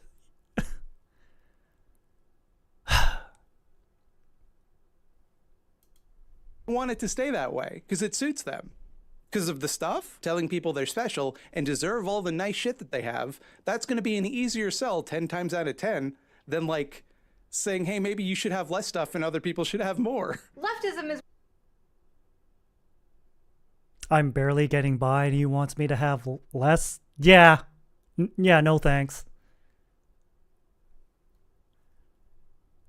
And for the record, I have never been told I was special. Not once. When you don't have a lot of stuff. We're gonna take your stuff. You sound like a 65-year-old Fox News boomer's idea of what the left is. Are you a CIA agent? The right is saying to men, you will own a house. You will have beautiful children with your loving wife. You will have privacy. You will have free speech. You will own things, and you will be happy. And the left is like... They like having all of the stuff they don't deserve. But don't get me wrong, Republicans will not do shit. The Republican Party will not do shit. The establishment in general will not do shit to help any of this. But the right is, at least rhetorically, offering men something other than nothing or the eternal HR department. Every time this Discord comes up, there's people like, we need a leftist Andrew Tate. We need masculine role models on the left. But the fact is, it's hard for progressives to organically appeal to men because a large part of progressivism is oppressive hierarchies, and men are oppressors. Making progressivism look appealing to young men is an uphill battle from the start. And although it's funny to laugh at insane people on Twitter, as always, there have been a lot of left-wing content creators talking about men's issues. If you would have told me this would be a thing 9 years ago, I would not believe you, because anyone talking about men's issues back in the day was called an MRA or a pick-me. But I never understood how pick me is an insult. Just saying. Lately I have seen a lot of good pro-men lefty content, and I'll put some links to some below. I don't agree with all the points they say, but I recommend watching. It's much better than... They like having all of the stuff they don't deserve. But the issue is a lot of this lefty pro-men content, it's always framed around how do we get them? As if men are just pawns and tools for your personal politics. How do we make... Step 1. Treat them as people, not as soldiers in your little political game. That's step 1. You failed step 1. The left more appealing to men. How do we stop lonely men from moving to Andrew Tate? Instead of just, how do we help men? And I think that's a really big issue. Both sides seem to treat men as political fodder. Disposable soldiers. Yes, I just said that. Culture war and real war. Anyway, misandry is real. Oh good, finally. And while it doesn't systemically affect cis men, it most certainly affects trans men. Oh. They had us in the first half. Not gonna lie. Y'all talking about misandry doesn't harm men, and trans men are right there reading this shit, by the way. I see, now we only care about misandry because it affects trans men. Everyone stop! It's affecting a group I care about now. I love how the rhetoric just like evolved overnight from male tears to cis male tears. And I just have to ask, why aren't you including trans men in your misandry, Nobody told me how lonely being a man is. We knew what depth felt like before we transitioned. We knew what it felt like to like have people want to hug us and to have people want to talk to us and to have a community. And then you transition and you're just a guy walking down the street that people cross the street so Yep. Welcome to being a man. that they're not near you. And friendships are so much harder to build. What's hard is none of this invalidates how real and raw women and people who are in marginalized groups feel about cis white men. All of that's valid. But I also now understand why the suicide rate is so much higher in men. Welcome to being a man. You had me there, and then you just had to throw cis men under the bus. Welcome to being a man. And here's your complimentary isolation and yellow pillow. I love how even She knows about the yellow pillow. when he's experiencing the issues of being a man, he's like, this doesn't invalidate people hating men. Come on, bro. Men struggling don't want to be lectured about the patriarchy. They don't want to be told it's all their fault. They don't want to be told they're part of the problem because, first of all, they're not. The average 20-year-old didn't build society. They go to work, come home, off to sissy hypno fetish porn, and go to bed like everyone else. I've talked about this before, but a lot of men's value comes from the money they make, unfortunately. Men are natural providers, and if they have nobody to provide for, they get into findom or send random girls on the internet money. I'm just kidding, but the fact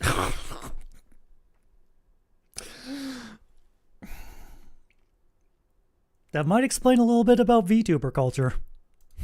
is a lot of men simply feel like they don't have a purpose anymore. Whether a job or a career that's fulfilling and pays well, or a woman or family to protect That'd be nice. and take care of and provide for. That'd be Men are nice too. lacking purpose. And a man will crawl through broken glass for a purpose. Quote of the video. Men will also walk backwards, barefoot, into the gates of hell for a purpose.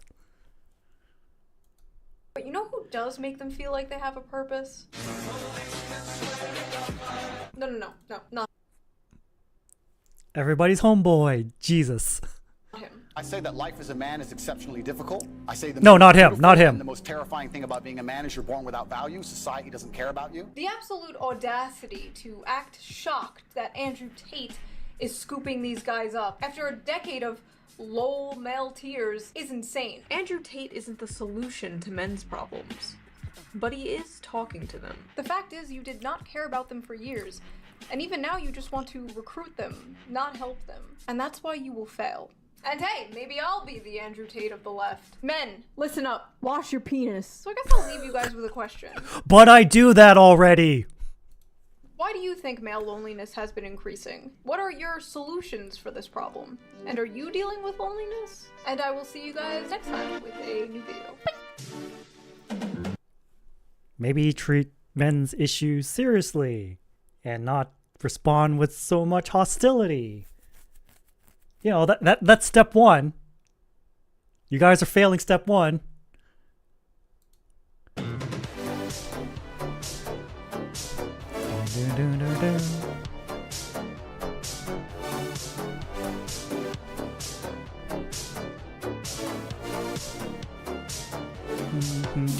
We're all just people on a floating rock paying taxes to pedophiles at the end of the day.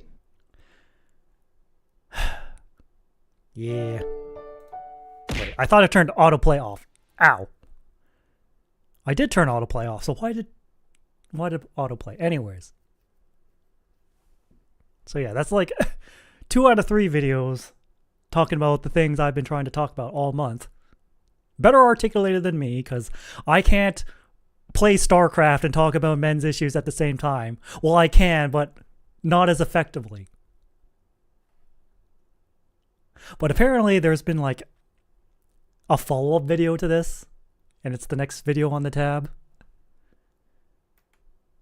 And oh boy. Men deserve to be lonely. Responding to backlash over the male loneliness epidemic. Oh boy. Grab your popcorn, chat. Oh, wow. Some of these comments are already just... If you guys are unaware, my last video was the one I've been working on for a while called the Male Loneliness Epidemic. If you haven't watched that video, please go watch it first before you watch this one, so this all makes a lot more sense, and then come back to this one. Link in the description. Now, although there was a lot of support for this video, there was also a lot of hate. A lot.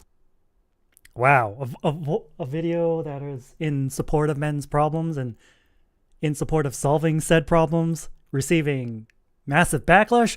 No way. On the internet? Unthinkable. Of hate. In fact, the most hate that I've probably ever received on a video ever, and if you're familiar with the content I make on this channel, that should be shocking. From angry femcells calling me ugly to angry incels saying I'm a grifter who only wants to make money or something. Ridiculous. So before we get into those extremely untrue criticisms, let's get into today's sponsor. The irony. Hey, get that bag, Shu. Today's sponsor is Ridge Wallet. Ridge Wallets are high-quality, minimalist wallets that can hold up to 12 cards, plus extra room for all that cash you don't have. They're made with RFID blocking technology, which protects you from Shu knows her audience, ensuring that you have the perfect blend of style and security. Their products come in over 30 different colors and styles, including carbon fiber, gunmetal, and matte olive. I'm still on my Barbie arc, so my personal favorite is the flamingo pink. They also offer matching key cases that are sleek, durable, and keep your keys from jingling. So you can instead get your jingling key entertainment from Shoe on Head videos, of course. Ridge has over 50,000 5-star reviews, and they're so confident that you'll love their product that you can try them out for 99 days, and if you don't like them, you can return them for a complete refund. They're also currently running a giveaway. You can enter to win a new Ford Bronco or $75,000. Wait, what? I'm pretty sure that enter this. So head over to ridge.com/shoe or click the link down below and enter code SHOE at checkout to get 10% off your purchase, as well as 10 bonus entries to the giveaway. Big thanks to Ridge for sponsoring this video, and thank you, the viewer, for not skipping the ad. You didn't skip the ad, right? I can always No, we didn't. Really count on you for not skipping the ad, right? Now let's get back to the video. Men are lacking purpose, and a man will crawl through broken glass for a purpose. Mm-hmm. There's a lot of truth to what you're saying there and in the whole video, which is worth watching. That video has 1.5 million views in just the last week. Thanks, Matt Walsh. You're my greatest ally. My male loneliness video was the fastest growing video on my channel to date. And there is a reason for that. It resonated with a lot of people. I got hundreds and hundreds of comments every single day by men venting in my comments section, feeling like for once. Like, let's look at some of these. I don't even want a bunch of women or sex. At this point, I just want to be seen and heard. I always feel like I need to provide for others, but when I need a shoulder to cry on, I'm on my own. Oh, the worst feeling in the world is when you're taught to push through and bear your emotions all your life, and then to be laughed at or told to be a man when you do finally open up emotionally. Again, I repeat myself. Showing your emotions as a man will be weaponized against you later down the road. I'm usually ignored by the people close to me. I feel devalue. No one cares what I have to say. It always feels like people treat me like I'm an idiot. I don't use social media or dating apps or anything because it's horrid. The few friends I have either don't want to hang out or can't, mainly because one is in the military. I've honestly lost all care. I don't want to go to college. I work at a crappy job. I work out at the gym because it makes the anger go away. Listening to YouTube videos while playing video games is a great way to ignore your loneliness. I don't think that's sustainable, though. Hurt. Loneliness is like a default state at this point. I don't even know what I'm supposed to feel like normally. And that they were... Loneliness is not hard to deal with if you don't know what real happiness feels like anymore. Everything just goes numb. In a place... I do not care about sleeping with anyone. I just don't want to be alone. I don't even care if I'm in a relationship or not. I just want a friend who can be there when I'm struggling. Where they... I'm autistic, and so I have trouble socializing. The friends I did have years ago moved away and have grown up. while I'm stuck in my boring, dying suburban town. People I know are starting to get married, and I don't know if I can handle this any longer. Thanks for making this video. They could talk. When you ask yourself, why am I not putting an end to my suffering? And the only argument is, it would make my mother sad. It doesn't feel good, bros. I know way too many people who share that same sentiment. That the only reason they haven't checked themselves out yet is that it would make my mother sad. And if you're at that point, it's pretty fucking grim.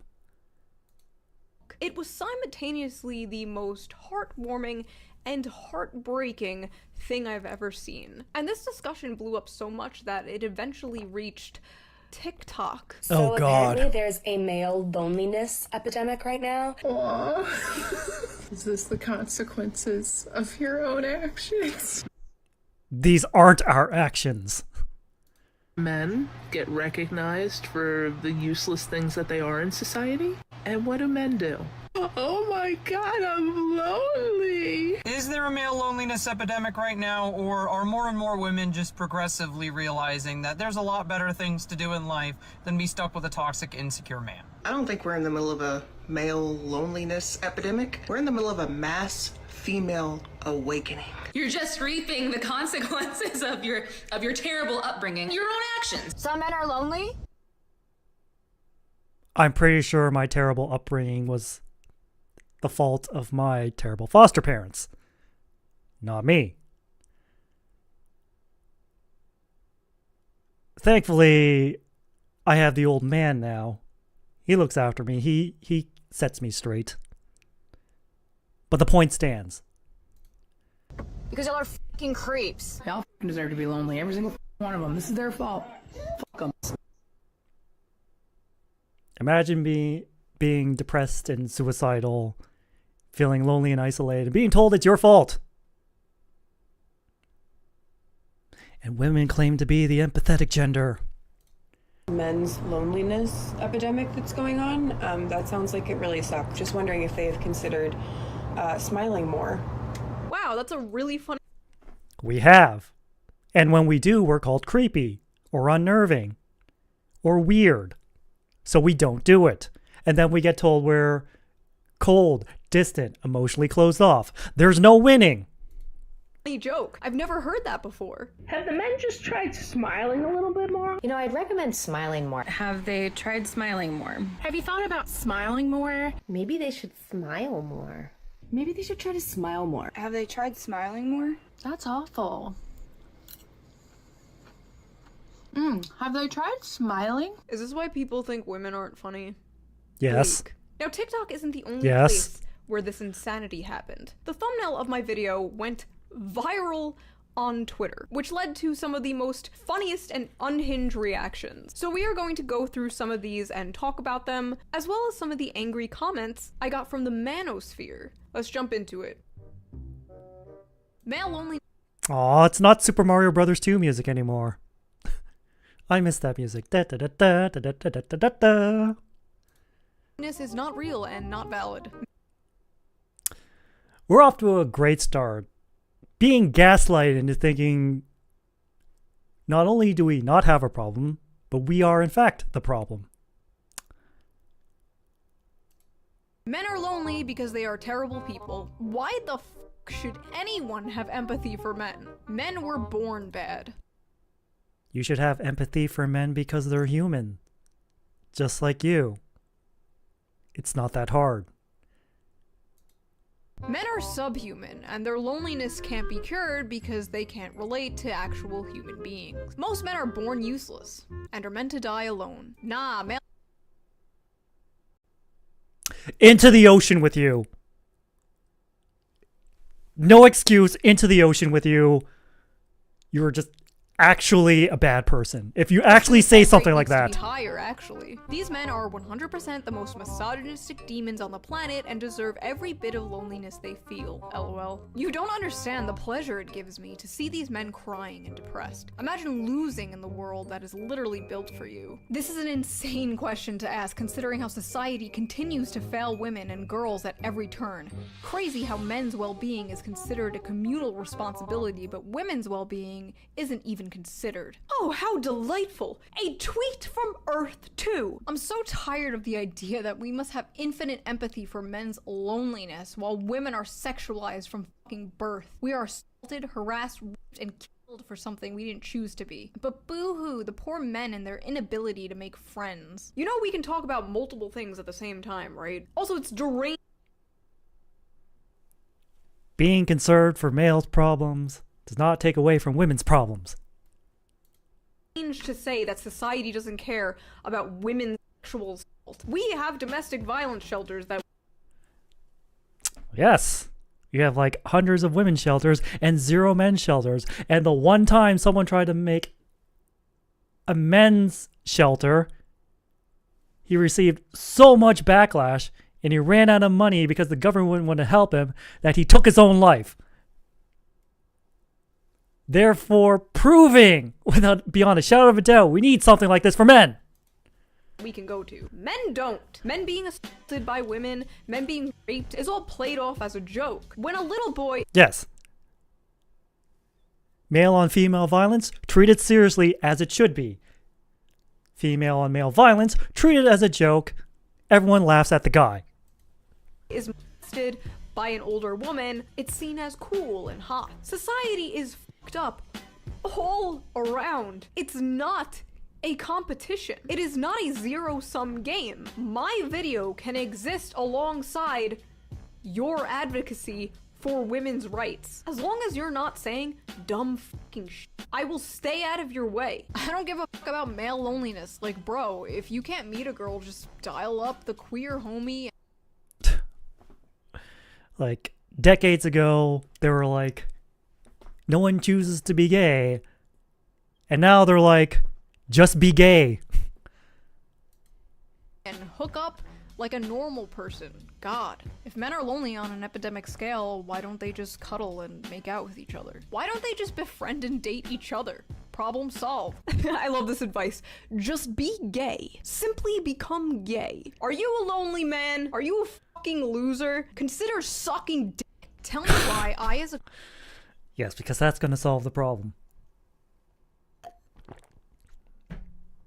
Just be gay. Just like, if it were that easy, I would just snap my fingers and be gay and probably solve this problem. But no, it's not. You can't choose to be gay. You can't choose to be straight. Queer woman should take time out of my day to care about men and their issues. Quickly. I'm not disabled. Why should I care about disabled people? Why exactly. Care about unions or workers' rights when I'm self-employed? If I only cared about causes that only affected me, I wouldn't even have a YouTube channel. I mean, yes, you don't have to care. You don't have to care about everything. But it doesn't affect me, so why should I care is just a terrible reason not to care. There's no such thing as misandry, just women who have had bad experiences with men and have woken up. There's no... Imagine if you flipped the script on that. You would be tarred and feathered for saying that. No such thing as racism. Just white people who have had bad experiences with black people. Exactly. That's you. That's what you sound like. Can't stand this sort of pathetic pity party.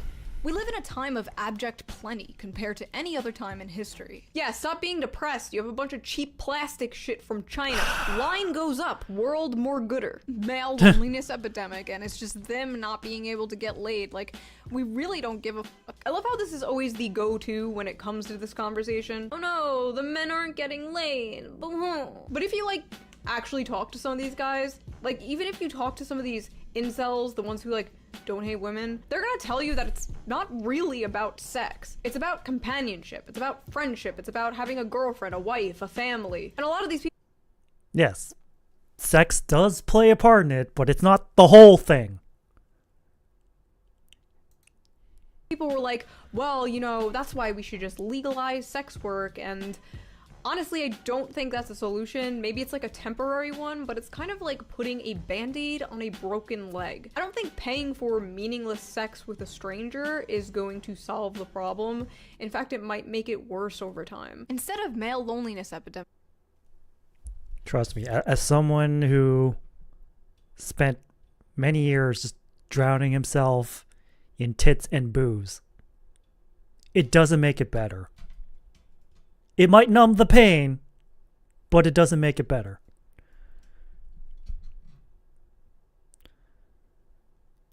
I too would like to be financially stable and not worry about if bills will knock me on my butt for the month. I'm like a step higher than that. Like, I am financially stable, but I do have to worry about like unexpected rainy days just knocking me on my ass. Call it a cis male unfuckability crisis. It's just like what I said in the video. They have to add cis now because they don't want to insult trans men. Men suck! I hate them! Oh, not you! You're not a man. Yikes! Yikes! Bruh, when they stop killing women... Wow! We really are on the same wavelength, huh? I'll stop generalizing them. Maybe I'll start worrying about their loneliness when they stop unaliving and raping children and women. Yeah, lonely guys, stop raping children, and maybe you won't be so lonely. What? Again, I repeat myself. Imagine being depressed and suicidal and isolated and lonely and people telling you, stop being a terrible human being. The absolute audacity of these people. What's all this hubbub about male loneliness? Y'all are acting like you're oppressed when I've opened myself up to friendships and relationships with you just to get told I have sucking eyes. That is hyper specific. Not everyone is your ex-boyfriend. All of men's problems are created by themselves. How is it women's responsibility to fix them? Seriously, why is it always women's job to fix everything? Any chance... Actually, no. Men are expected to be the problem solvers. So if a man is asking for help, you know things have gotten serious. You know things are out of his control when he's actually asked for help. Because he's desperate enough to ask for help. Because he knows when he asks for help, he usually doesn't get it. Unless it's from another man. To blame other women she seems to always take. LMAO, you are the problem. It's you carrying water for the patriarchy and blaming women for men feeling lonely and radicalized. I find it repulsive anytime I see a woman like her do shit like this. It makes me actively turn violently against things that even I would originally think are nuanced topics. And also, yes, men are lonely. No, it's not up to women to fix that. Fuck off, Nazi bitch.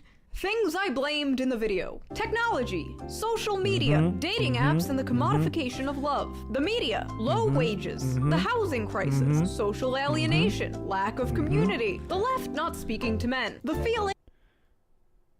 She did talk about this. Technology isolating us, social media, dating apps especially, the media portrayal of men, wages stagnating, earning less because we're not going to college, because college has become a hostile environment for men, housing crisis, we can't afford homes anymore, social alienation because of, COVID, lack of community, lack of male spaces, lack of connection, left not speaking to men, left being hostile to men having no purpose, no family to take care of, no fulfilling job, yada, yada, yada. Yep, she talked all about all of this in the last video.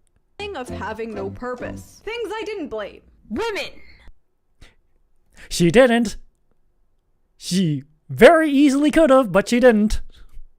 Now this might come as a shock to you, but not everything has to do with women. Sometimes we can talk about other things. Sometimes those other things are not women. My video was about society as a whole, and yes, that includes women. I never said it was women's responsibility. I think I mentioned women like once, and it was to say that women are also lonely, but that the media and society treats women's loneliness much differently than it treats men's loneliness. Oh boy, does it. Thousands of tweets and comments about how I was apparently blaming women, and how it's not women's fault. It's to the point where I'm like, Is this projection? Do you think Yes. it is your fault? But again, my video was not about you. My video It is very much projection. was about men. And if you want to listen to a video about women and women's problems, like I said in the original video, tune into literally anything else. Go to any college campus, turn on any TV show, watch a CIA ad. She's so embarrassing, made an entire career out of being a pick-me. You didn't watch the video. And I'm not going to. Well, I didn't watch the video because I'd rather shoot myself than sit through a shoe video. Can someone From take spicy one for the news to team spicy and watch this content. vid to Yep, get an welcome, answer? Jack. I'm sorry, but it was a 20-minute long video. I have ADHD, and I know some of y'all do too, but I know you motherfuckers I'm being called out here. are watching 5-hour YouTube documentaries about shit like iCarly. I know you could take time out of your busy schedule from being the most miserable people on earth and watch a 20-minute long video. Here, does this help? Paying attention now? She doesn't need to say it's women's fault for us to know exactly what she means. Now they're just putting words in her mouth that she never said. This is like bordering on... Also, is that like a chick with a knife with Bakugo's hair? Seriously? Need to say it's women's Ow. fault for us to know exactly what she means. This is like bordering on schizophrenia. Yeah, she didn't say it, but we all know she did. This is why I advocate for mental health care to be free. We need to get these some therapy. Male loneliness this, male loneliness that. Do you know how isolating it feels to almost never be able to develop genuine friendships with men because they see you as nothing more than an object for sexual conquest? I'm gonna tell you something not many people probably have told you in your life. It's not about you. I get that Ooh. the friend zone is a very frustrating thing to deal with. Trust me, I know. Nothing worse than enjoying being friends with a guy, but not having a romantic attraction and having to cut him off because you don't want to lead him on or hurt him. I think something that's not talked about often is like the reason like guys develop feelings for their female friends is because like they're so used to being treated like absolute trash by women. So that's their barometer, that's their gauge for like to see if a woman is interested in it or not. It's like, wow, this woman doesn't treat me like absolute garbage. Clearly, she must have a thing for me. Just normalize being nice to men and this problem will stop happening. It sucks being girlfriend zoned. But coming into this conversation, basically like, woe is me, so many people want to fuck me, is a little insane. Like maybe if this discourse was about the friend zone, this would make sense. But this is like barging into a conversation full of starving people and being like, I ate too much chicken tendies, you guys, my tummy hurts. Yeah. Like, get out of here. Women got sick of men creating a society where Nina Kosaka was right. Men are easy, just be nice to them.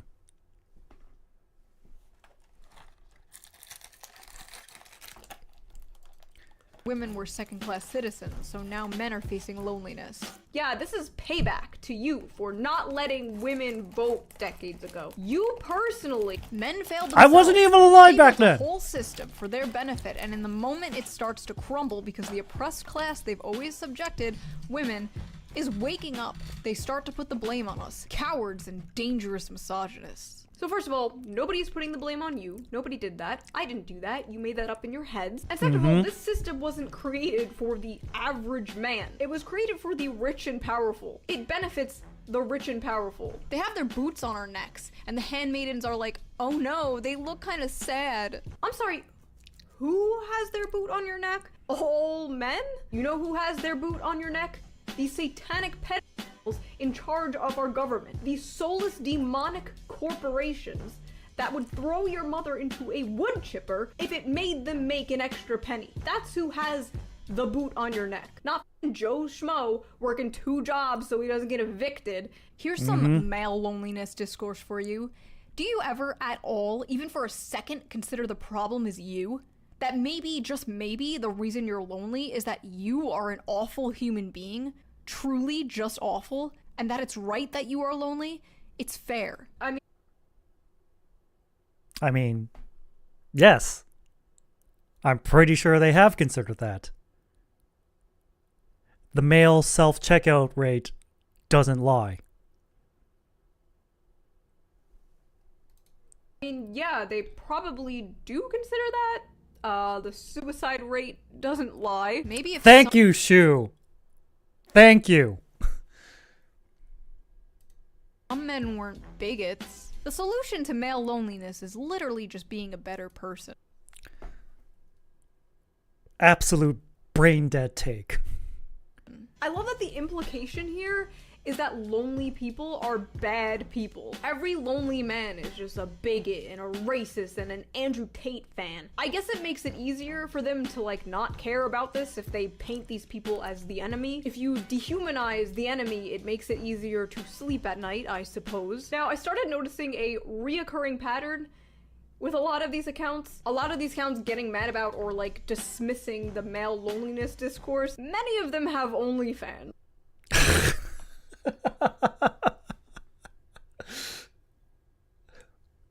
They say correlation is not causation, but This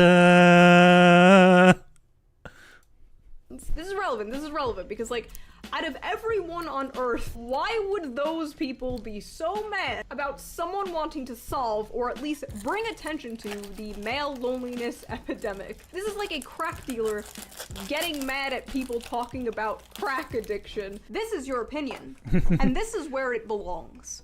Yup. Have a good day. I could say that, okay? I'm a YouTuber. That's far more degrading than being an OnlyFans model. It's like she's pandering to pedophiles. That makeup style is so catered to pedophiles. They're actively trying to make themselves look like kids. Ah yes, children. Notorious for wearing big fake eyelashes and 10 pounds of eyeliner. What? Can't stand this bitch and her side part. Bitches with this makeup style piss me the fuck off. They always wear that type of makeup. Looking at her makeup, I already know the type of person she is. You can just tell by her makeup. Not to be rude, but that makeup tells everything I need to know. They can't come up with like an actual argument, so they just have to attack Shu's appearance. That tells me enough. Her makeup says everything I need to know. This is literal NPC behavior. Not watching the video, blindly spewing the exact same insult. Just, I have no argument and I must scream. They don't even know why they're mad. No they just originality saw a for woman in own the thought. thumbnail of a video about men and their brains just broke. Her makeup doesn't look like ours. Her hair is styled differently than ours. Should I be like extra cute in this thumbnail? Would that piss them off? I'm not like other girls. Why do we hate her again? Guys, why do we hate this person again? Can't form my own opinion, help. Why do we hate her? Why do all incel adjacent women look like this? When you're a woman talking about men's issues online and they can't outright call you an incel, they just call you incel adjacent, I guess. And when they're not calling you incel adjacent, they're breaking out all reliable pick me behavior. Pick me girls are so CEO of Pick Me, high priestess of Pick Me Church. So I am the CEO of Pick Me and the high priestess. Maybe this video will boost me to Pick Me Goddess. Watch out, Pearl. I'm coming for your title. Now, I've already talked about the Pick Me insult in other videos, but it's just so lazy, man. I'm so tired of it. I've been hearing it for over a decade now. And yes, there are people who absolutely do fit the definition of a pick me from both genders. Men who talk about Yeah, we say to those people, she's not gonna fuck you, bro. about how much they hate men, women who talk about how much they hate women. But I don't hate women. My mom is a woman, my sister is a woman, my friends are women. I am a woman. I can't be women-phobic. I have women friends. But the insult is just so beyond overused nowadays. Every woman who doesn't toe the current line is a pick-me. It's just a way to socially ostracize other women, to make you fall in line and agree with their opinions. But it's not going to work here, because I am socially retarded and borderline autistic. So you have no power here. You can't tell me what to believe. You can't change my opinions. You're not my boyfriend. I hope this bitch fails to wake up in the morning. Her terrorism still hasn't stopped. Oh my god. She's still relevant? She should have went down with her anti-feminism shtick a few years ago. I thought she would have fell off by now. If you want to know how I didn't fall off, if you want to know how I'm still relevant after 10 years, look in a mirror. You stop being cringe, I stop being relevant. Deal? Fun Yeah. fact, she reached out to incel accounts for help with this video. No, I'm not kidding. Well, Yeah. Go to the source. yeah, it's good to go to the source and talk to the people who have experience with the subject I'm talking about. Yes. I'm not lonely and I'm not a man, despite what the mainstream media may say. I do not, in fact, have a penis. Do not put in the paper that I have a penis. We scoured the video to show you, and the other day we came across this, the weirdest we've seen in a while. The problem is Shu just affirms them instead of converting them. Converting them to what? This is exactly the thing I talked about in my video. These people don't want to actually help men. They just want to recruit them into their little political tribe. Would it be cool if everyone agreed with me politically? I was gonna... It's like... just treat men like people instead of pawns in your little political game. That's step one. You failed step one. say yes, but honestly that would be a little horrifying. That would be a very scary world. My goal wasn't to convert men to agree with me politically. My goal was just to bring attention to this issue and put a spotlight on it. It is cool when people tell me, oh, like, you've changed my mind on this, you've changed my mind on that. I love that. I love to see that. I was unaware that was my job. My job is to get on YouTube and say poo poo pee pee and everyone go ha ha ha ha ha and give me money. But in this case it was for me to go, hey, the men are not okay, and for people to go, damn, that sucks, and give me money. PragerU is sharing Shu1Head's video now. Explain to me how she's still a leftist. I personally think it's a good thing. If only it were that agree easy. on Pee pee good poo hoo. things. There should Give be me more money. people agreeing on good things, quite frankly. I feel like a lot of good things would be done in this country if more people agreed on good things. And I don't know, I think it's pretty neat that this might be the first and last time a video that talks about alienation under capitalism and says the term material conditions will be shown to a massive right-wing audience like PragerU. But hey, don't worry your little heart, this will never happen to a left-wing YouTuber you watch. The internet feminists weren't the only ones booty blasted about my video. I also Booty rustled the blasted. jimmies of some in the manosphere. You just want more OnlyFans subscribers. You don't care about male loneliness. I don't She's think actually Shu a has man an dressed OF. as a woman. That's why she or he is there speaking about men's issues. It's so Fellas, easy for titty protect your streamers. Show sanity, booba, your get money. seed, and your wallet in these current times. These women are shapeshifters. This chick is gonna hit the wall in 10 years. That's why she cares about male loneliness. She has? Huh. She sees many cats Okay. in the future. They want us back on the plantation, gentlemen. Hold All right. the line. Moving I on. don't really understand what the conspiracy here in general is, though. Like I'm just talking about a subject I found important and interesting, like I've been doing on this channel.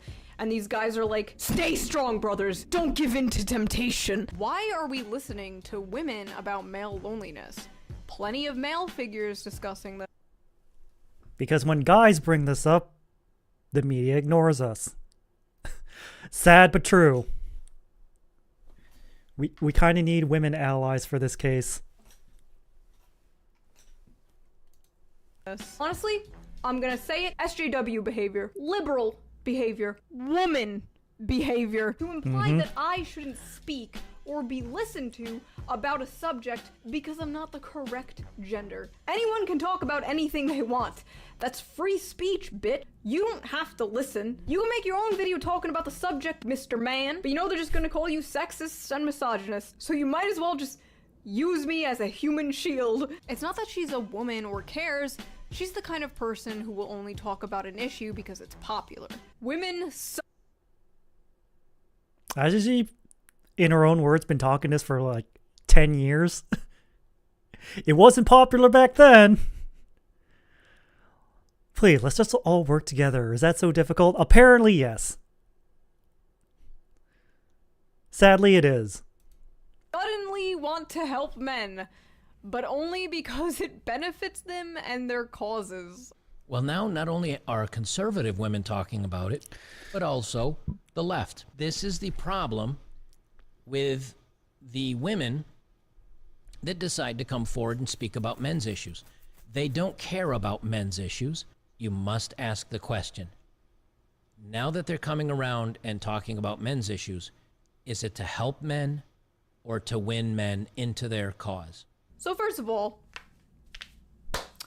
let me just clear something up, because some of you seem a bit confused. I started talking about these subjects 10 years ago. Way back 10 years. Before it was popular to do so. Back when I was doxxed, harassed, had angry feminists calling my job and trying to get me fired over mocking pop feminism and talking about men's issues. And a lot of these people coming at me now, telling me I'm jumping on a bandwagon, started like 2 or 3 years ago, when it was safe to do so. So with all due respect, sir, stay out of my territory. But in full seriousness, it is good when more people talk about this subject. I'm glad you talk about this. I'm glad there are people like the honey badgers who have been talking about this stuff for a very long time. This girl is a fake who wants every man to be a castrated beta male feminist commie like her boyfriend probably is.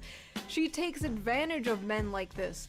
Do not listen to her. Lefty women want to help men become good feminists who devote their lives to helping women have all the power so they can make men their servants. Basically, we need to help men destroy men. That's the only way men should be helped. We women said so. Shoe on head. Real quote, never trust a woman, even if they are saying the truth. It's so weird how, like, they need to convince themselves that even when a woman is showing empathy and, like, caring about this subject, that she's just, like, a lying snake in the grass. Literally just a mirror universe of these fucking femcells. It's mommy and daddy issues all the way down. Ladies, be a good mom to your sons. Fellas, be a good dad to your daughters. Try to prevent creating the most insufferable, annoying people on earth, please. I don't know if it's because I grew up with a good relationship with both of my parents or what, but this gender war shit is just so toxic, man. Men and women need each other, you know? We're yin and yang, and the yin and yang is being torn apart by miserable people who want to make you miserable as well. One of the most valid criticisms I got about this video was that I didn't offer any solutions. And honestly, that's because I don't have any. I wanted to talk about the problem, but I don't know how to solve it. A lot of YouTubers and streamers and talking heads will get up on their platform and like pretend they know the answers to everything. But the truth is, I don't. I just think that it's a step in the right direction to be like, hey men, you're struggling, but you're not a bad person. You matter. And if I could snap my fingers and cure this, I absolutely would. But at the end of the day, men are men, and man problems require man solutions. And that solution, of course, is giving me money. Thank you guys for watching this video. I'm reading the comments on that video all the time, and I will read the comments on this video as well. If you see some people talking about their experiences and venting about their issues and their problems in the comments, reply to them, support them, join in on the discourse. The Shoe on Head community is a very diverse community, not like race-wise. I'm pretty sure you're all fucking white, but like like politically diverse. But we No, I'm Asian. I'm not white, I'm Asian. We can all come together to talk about the issues that matter, and I think that's really cool, and we love to see it. And I will see you in the next video.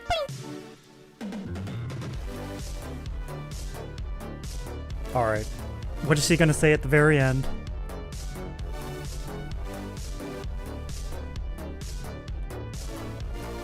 Wait for it.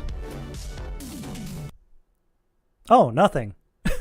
She said something at the end of the last video. Oh well. So yeah, that's well, these 3 videos really illustrate the point of like why I'm still doing this whole Movember thing. Anyways, let's move on to something else. Be right back while I set up the unboxing stuff. I'll put a high-tech lock up on my shelf so that the fuzzies can't take it. They'll never manage to pry off me now. Haha. I'm not sure if I can even get off, to be honest. I may have put myself in quite a doozy. I'm in danger. The fuzzy that took my shell's just inside my house. I'll guard the door while you grab him like whoomp. Sounds like a plan. Ready or not, here we come.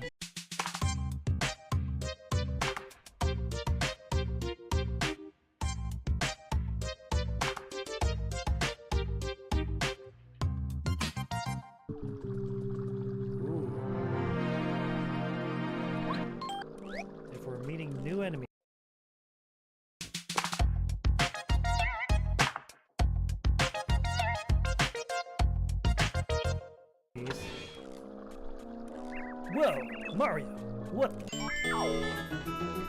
You think you're so cool with your sunglasses and your spiked collar? Think again. You're no match for Mario Jumpman Mario. I have a bad feeling about this suspiciously long hallway.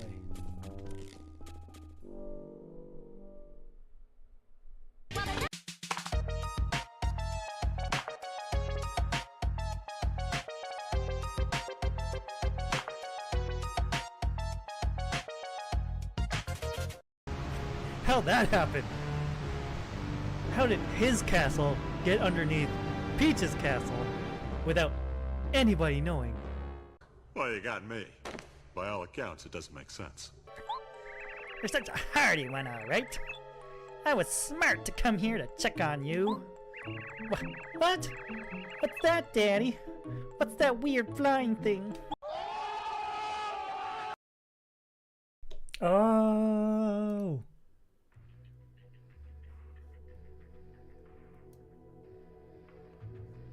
Anyway, it's time for the unboxing video. Okay, so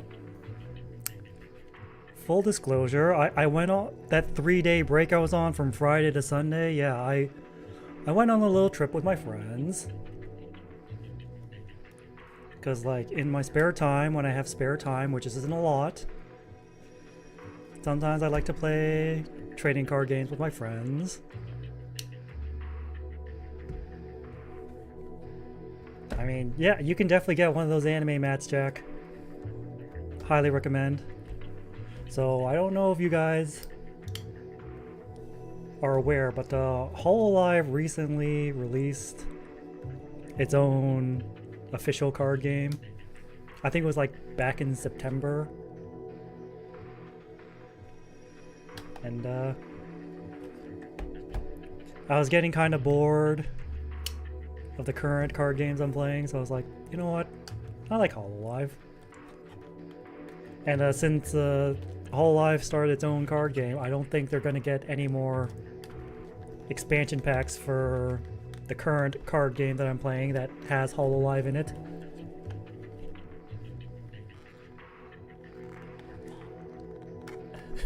Nap has one with titties out. That's why she's not doing a stream with them anytime soon. Like, on one hand, it's sad that she can't do handcam streams, but on the other hand, I see that she's a seraph of culture as well. So, this is the Hololive official card game. This is the starter deck, as you can see. Start deck, Tokinosora, and ASCII. So it's a big box because it comes with... The deck doesn't need to be that big. Like, when I first saw the box, I thought it was going to be like a double deck. Like, one deck here, another deck here. No, no, no. They just made one deck with like a lot of padding. Comes with a play mat, damage counters. From what I've been told,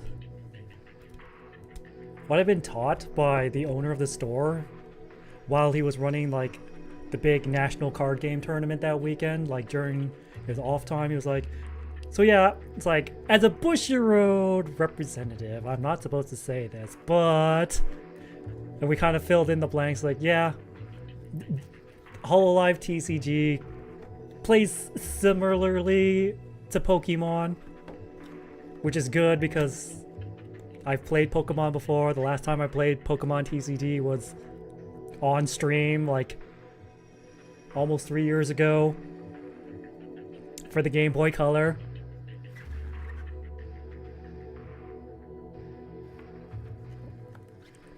Blue Archive Toki based.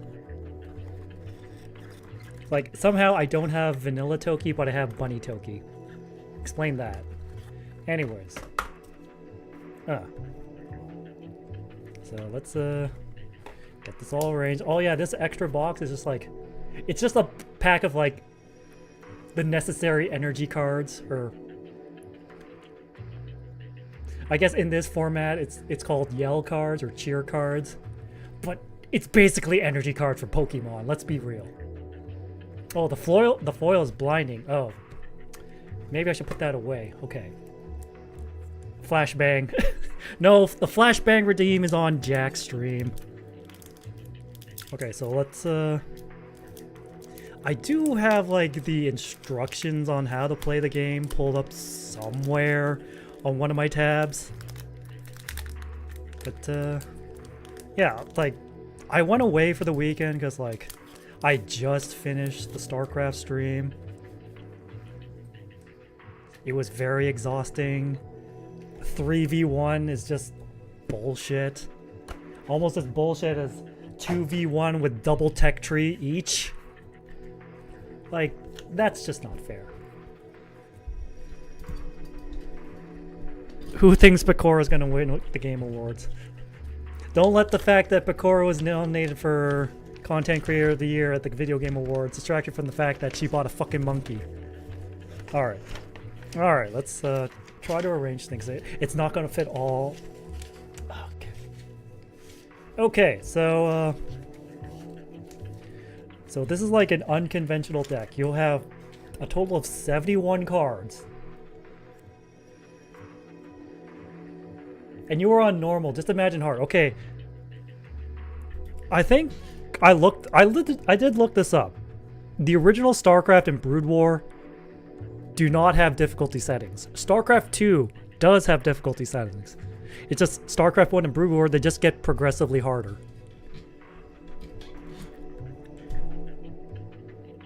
But anyways, if you do donate enough money, I will permanently switch to hard or brutal mode in StarCraft 2. But anyways, let me just pull up this tab.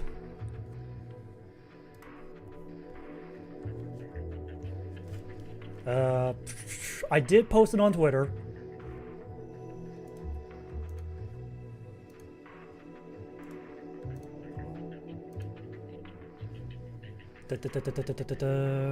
I know I posted it somewhere.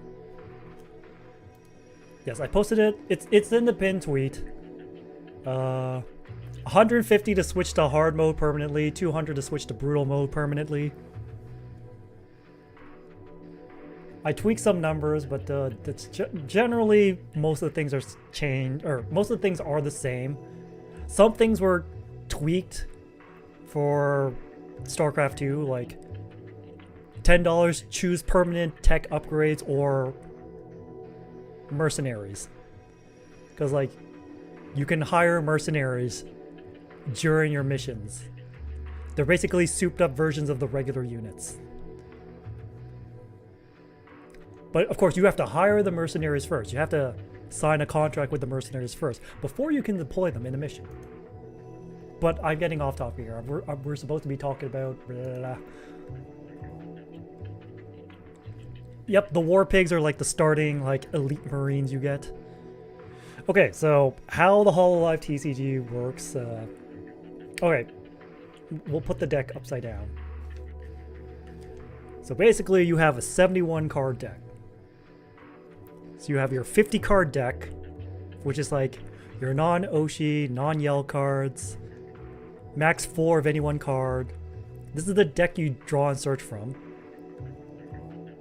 20 card cheer deck, or 20 card energy deck, if we're using Pokemon terms. And you need 1 Oshi card, which in this starter deck you can choose between Sora or Aski. And then you need a D6, which didn't come with the starter deck for some reason. I guess they just assume that we all have D6s somewhere.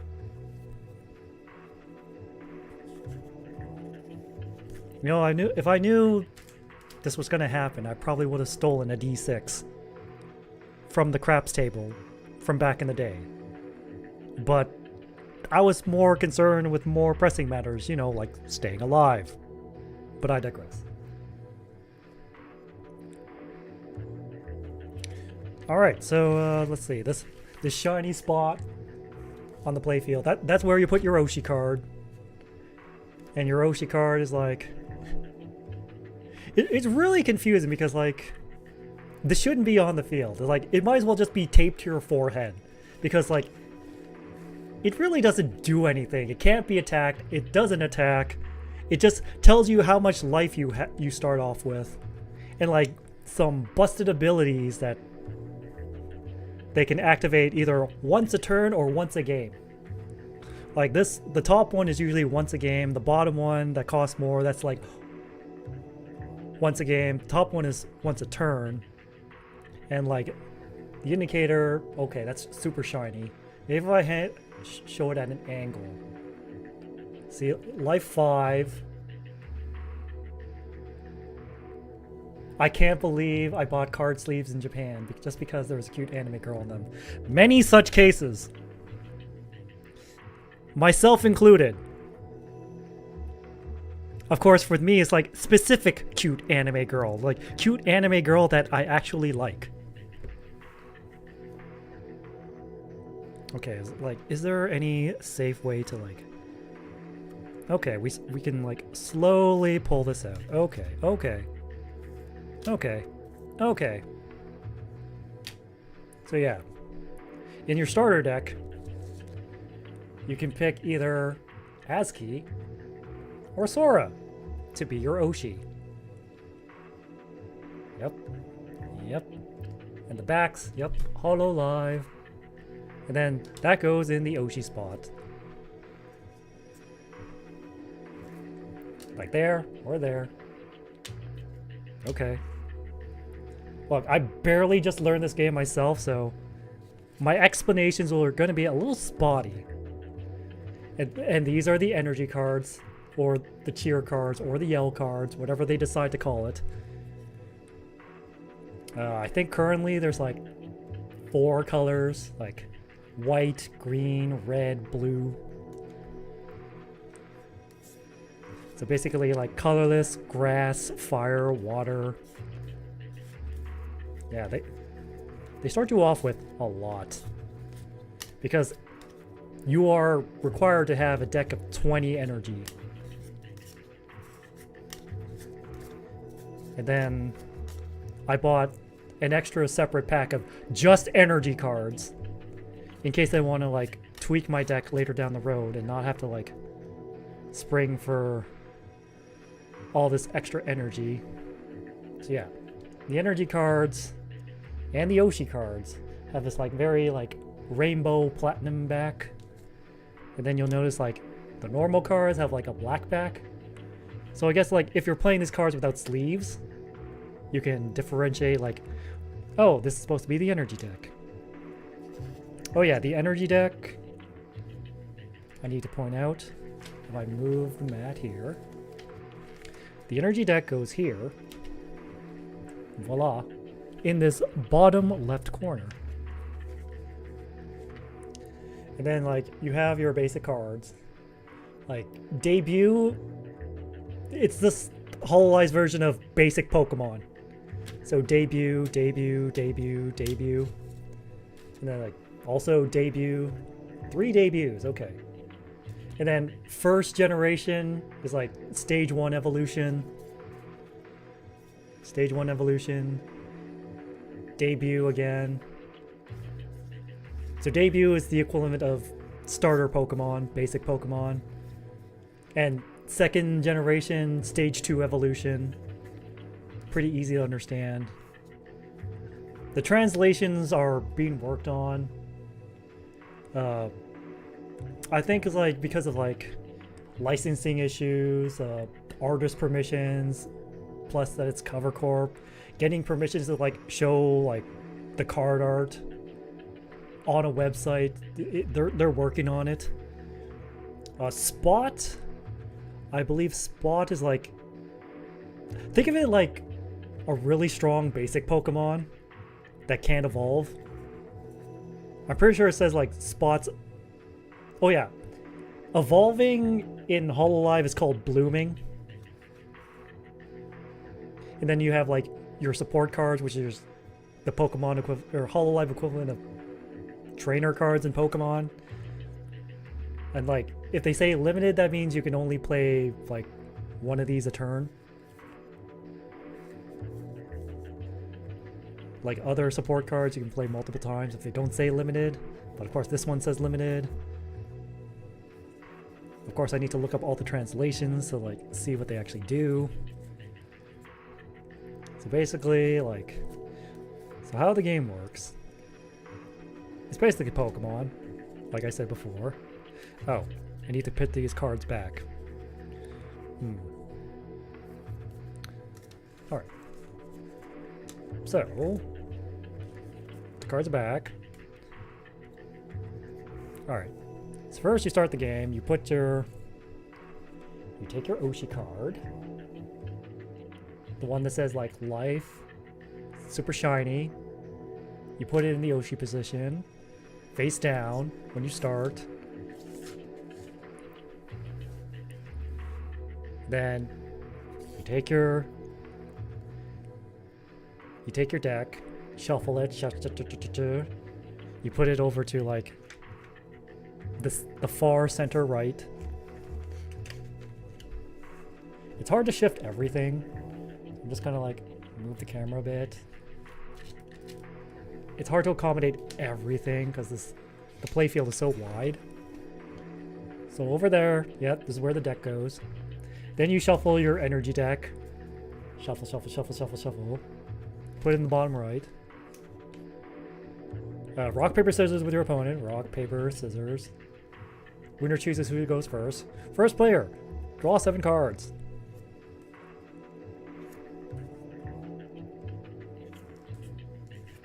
Four, 5, 6, 7. At this point, you can choose to mulligan, return your hand to your deck, shuffle, draw another 7. And if at this point you do not have a debut Hololive member card in your hand, you show your hand to your opponent. So in this case, no debut Holoman. Show it to your opponent. I got nothing. I bricked. Shovel back into your deck. Redraw, but draw 1 less. So this is the first time, so you only draw 6. And if you still do not, repeat, then draw 5. You go on and on and on, -1, -1, -1. If you do go to 0 cards, it's a game loss. You could actually lose the game before the game actually starts. So let's see, you pick a debut Holo member like Sora. You put it in the center, in your center position. Yeah, Senta. I can read a little bit of katakana. Those Duolingo lessons are paying off. And then you can place other debut or spot Holo member face down in the back. Important note, you cannot put a spot character in the center. So you can put other debuts in the back like that. Face down, of course. Face down. Face down.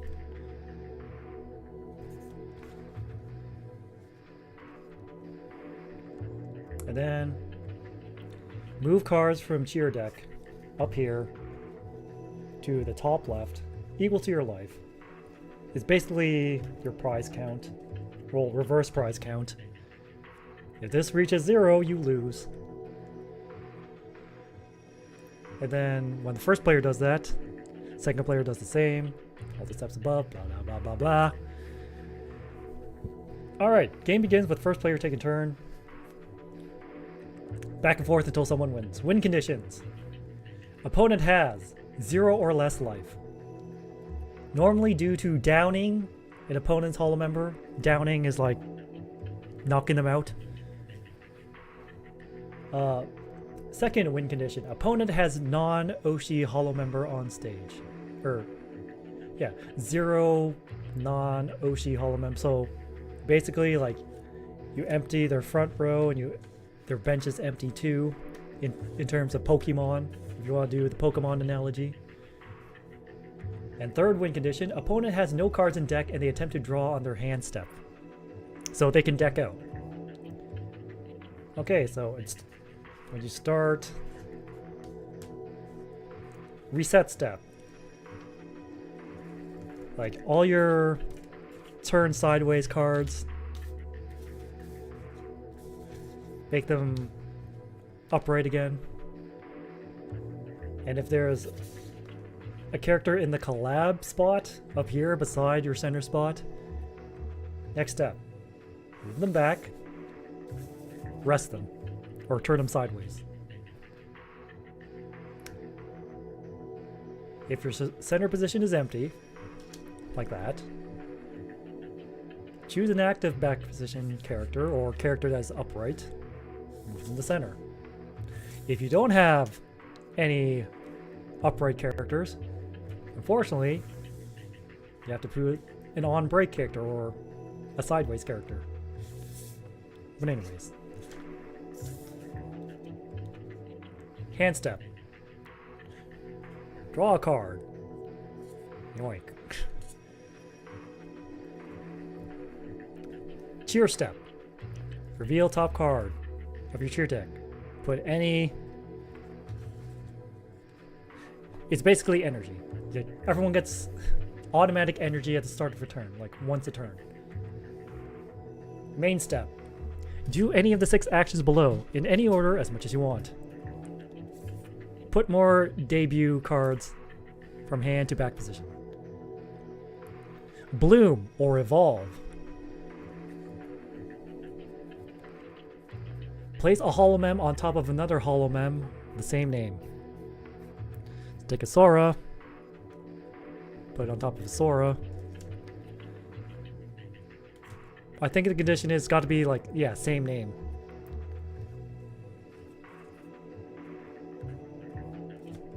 So like that. New holomem inherits damage and status. So if they have any damage counters like these things, where'd I put them?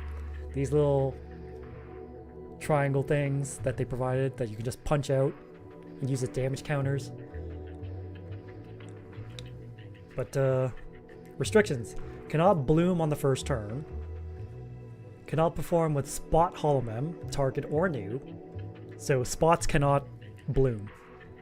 Spot holomembers cannot evolve. That's what they're saying. Of the sequence debut to first to second stage, must be the same or one step later in the sequence. Cannot perform on a holomember that was placed on stage in that turn. Cannot place a holomem onto a holomem with damage equal to or greater than the new holomember HP. So you can't, like, I don't know. I've never seen a case where it's like they get less HP. I don't know. Collab. Move active back position holomem to empty collapse spot. Place top card of deck face down in hollow power area, which is like the very, very top right. So, like that.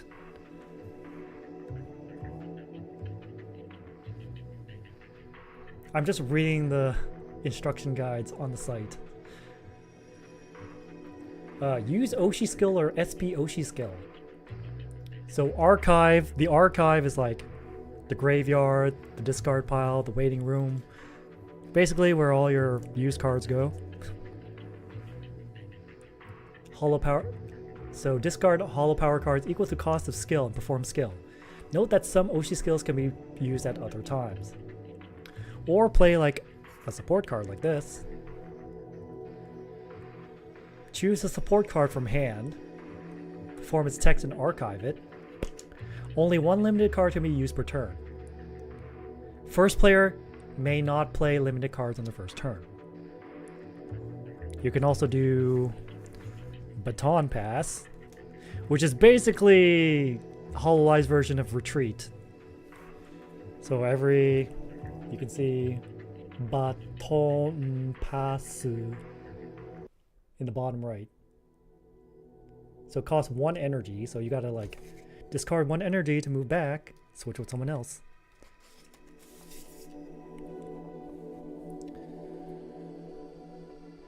You can only do this once a turn though. Unless, you know, special abilities or support cards that let you do this in various other ways. And then next is the performance step or the attack step in other games. First player skips this first turn. So be careful of that. Collab and center position may do performance one per performance step. Both can be done same turn, any order. So you can go attack with collab first, attack with center second, or center first, collab second. Choose arts, which is their attacks. Must have enough cheer on them or energy on them to meet arts cost to choose. Null X may be met with any cheer.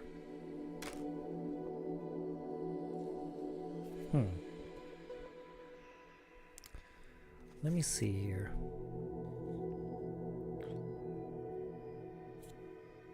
I think it's like this black kind of swirly thing that's considered null. Because this one is like a triangle.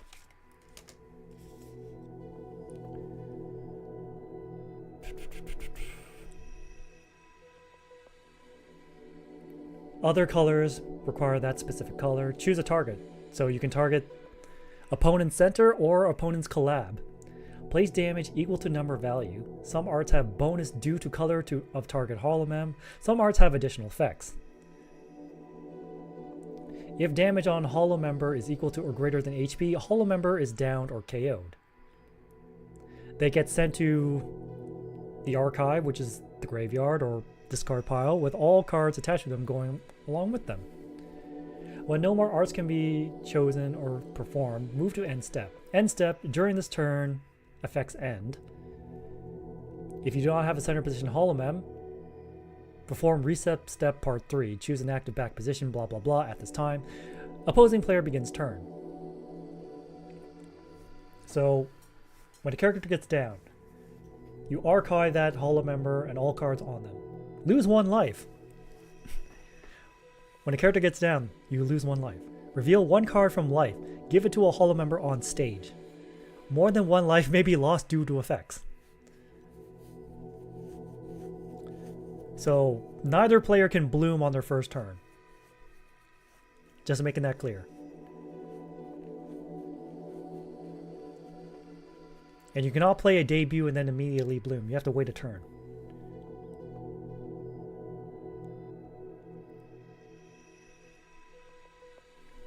That's basically how the game goes, from what I've learned.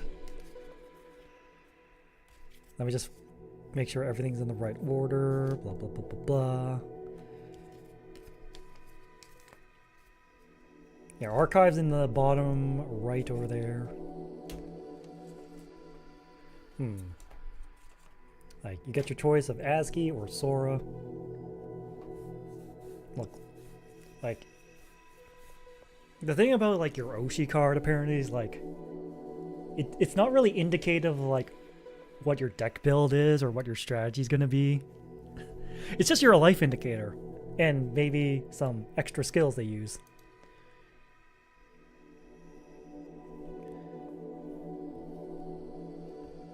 And now that I've explained all that, I guess I can just, like, start sleeving the deck. Also, yeah, I got this nice, like, rubber Aki Rosenthal keychain. It was cute. And, you know, Aki is my JP Corp Oshi, so makes sense that I would get that. Okay, we do need to get to sleeving these cards.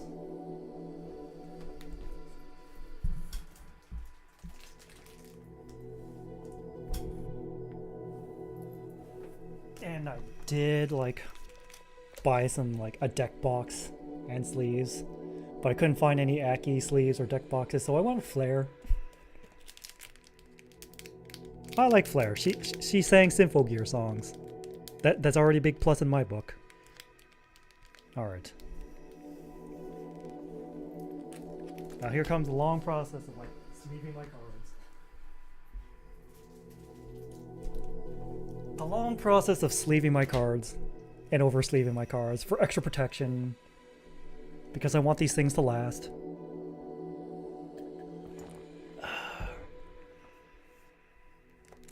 I guess I'll try to, like, yap as I do this whole process. Yeah, I'm not gonna resell this. I'm actually gonna use these. I don't really care about...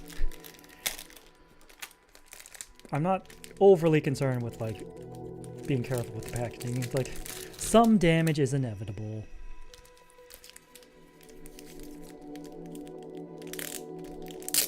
So like the main reason why I went on this trip with my friends. Oh, my hands are getting a little sweaty. I need to wipe them off a bit. The main reason I went on this trip with my friends, hello Stray. The main reason I went on this trip with my friends, mainly because I want to spend time with my friends. Like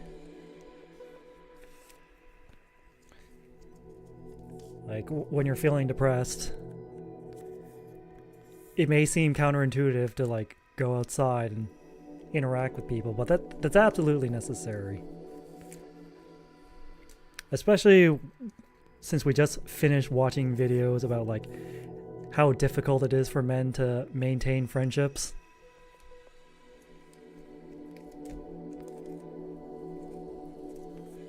Like, unironically, I owe my friends a lot, both online and real life, for helping me keep my sanity in these chaotic times. Just being there for me and hanging out with me and talking about dumb bullshit and playing video games together or playing card games together or what have you. Like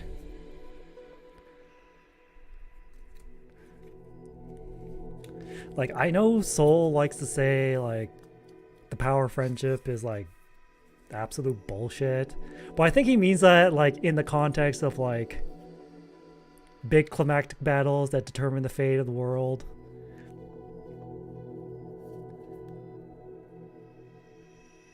And I don't think he means like the power of friendship is bullshit in the context of like them helping you through like everyday things. I think the power of friendship in that context is like super valid and super important. I'm willing to bet that Soul agrees with me, in at least in that respect.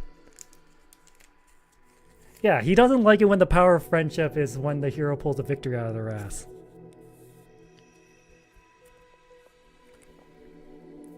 Like, what I'm talking about is like the power of friendship that like helps you get through the everyday shit. And yes, Jack is very cool. I've met Jack in real life. He's a very awesome dude. I don't know if he's still here to listen to this,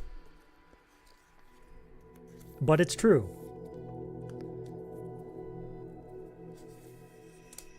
And if you want me to say it to his face or on his streams, I will. Yeah, I have a different set of sleeves to sleeve the energy cards, so I can like they don't get mixed up with the main deck, because you're supposed to keep your main deck and your energy deck or your cheer deck or your yell deck, whatever you want to call it. You're supposed to keep it separate. You're not supposed to mix them up, because like your main deck, not your Oshi cards. Your Oshi cards are always separate.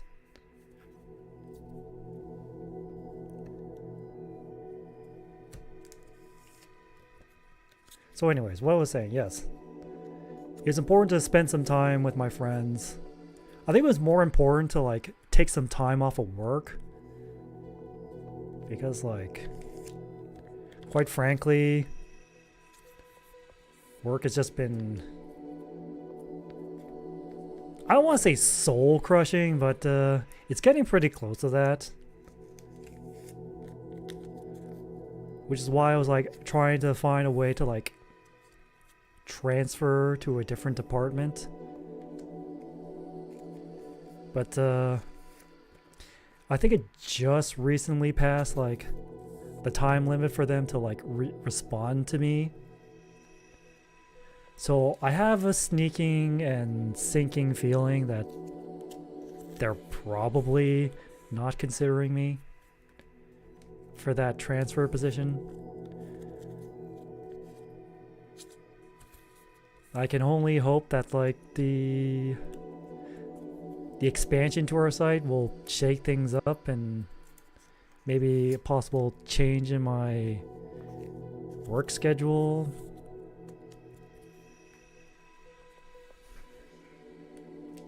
Like, and even though I'll be working in the same department, maybe it's like they'll move me to a more specialized area due to my skills. But that's enough about complaining about work. Like, mainly, I took this trip with my friends to get away from work. Also spend time with them doing things we enjoy doing together. Like I mentioned earlier, there's like, we went to like a national level card game competition. Didn't work out. Like, out of the 3 people in the car, 2 of us did not manage to qualify for the national competition. We tried to do the last chance qualification on Saturday, but we, as they say, drowned in pools.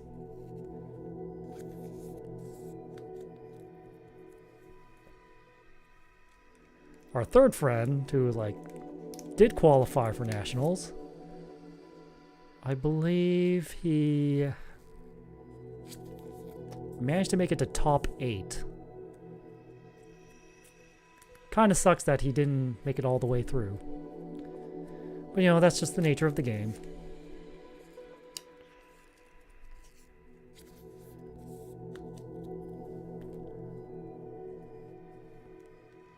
But it wasn't a complete wash. I mean, I did manage to buy things that I normally cannot buy.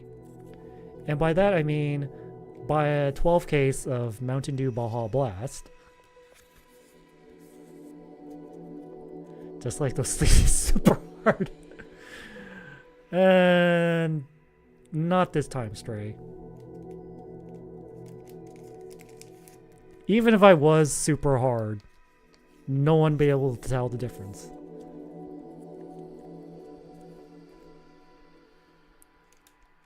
No one would be able to know. But anyways, I managed to buy a 12 case of Mountain Dew Baja Blast.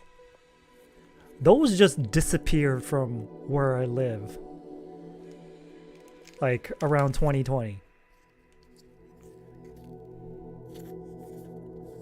And I have not been able to find them since in grocery stores. You know what else we don't have here?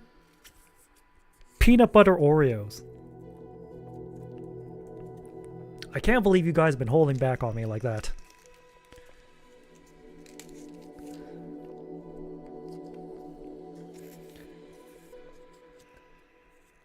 Like, you guys have Mountain Dew Baja Blast in cases of 12 cans or a 6-pack of bottles. Like, the only time I can get Baja Blast here is if I go to the dollar store and buy, like, individual bottles. Like, not even 2-liter bottles, just, like, personal bottles. Or if I have to go to Taco Bell. And quite frankly, I'm not always in the mood for Taco Bell. But in any case, I managed to pick up 2 boxes of peanut butter Oreos, a 12 case of Mountain Dew Baja Blast. The hotel we stayed at, wow, the TV actually had like Netflix. You can actually connect your tablet to it. We can watch YouTube videos on it.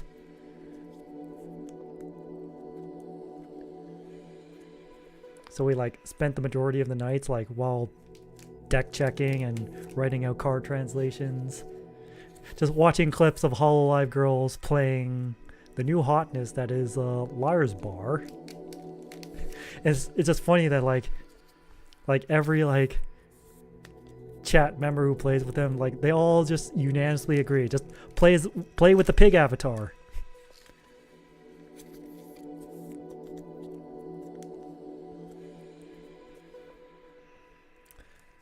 So Liar's Bar is like, for those uninitiated, Liar's Bar is basically a combination of like the card game Asshole and Russian Roulette. So you play a deck with like, what, 6 aces, 6 jacks, 6 queens, 6 kings, and 2 jokers. And then you take turns like discarding X amount of cards, saying they're like, oh, they're like 1 ace, 2 aces, 3 aces, etc. Or whatever the table demands to tell you what to discard. And then like the other players can call you out on it if they think you're lying. They can call you out on it. And then like if they call you out on it and it turns out you were lying, then you have to play a game of Russian roulette with 1 bullet in the chamber of 1 chamber of 6. So you have a chance of like being eliminated or surviving. But if they call you out, but you were telling the truth, they have to play Russian roulette. And this obviously continues. Like after every Russian roulette attempt or success, the cards reset. The focus card changes from like, let's say you have to discard aces. Well, this time you have to discard queens. And this continues on until 1 player is remaining and 1 player is the winner. All right, that's I believe that's 50, 52. All right. The 20 energy cards. Was it like 1, 2, 3, 4, 5, 6, 7, 8, 9, 10. 2, 3, 4, 5, 6, 7, 8, 9, 10. Yep. 10 green, 10 white. Alright.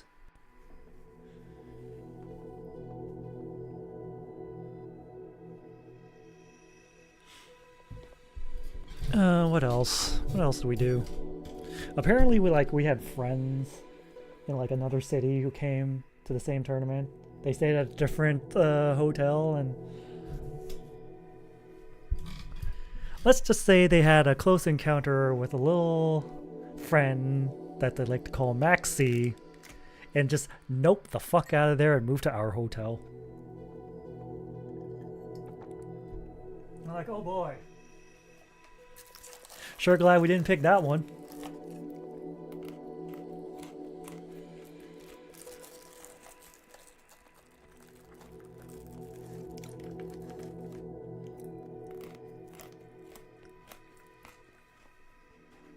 What else?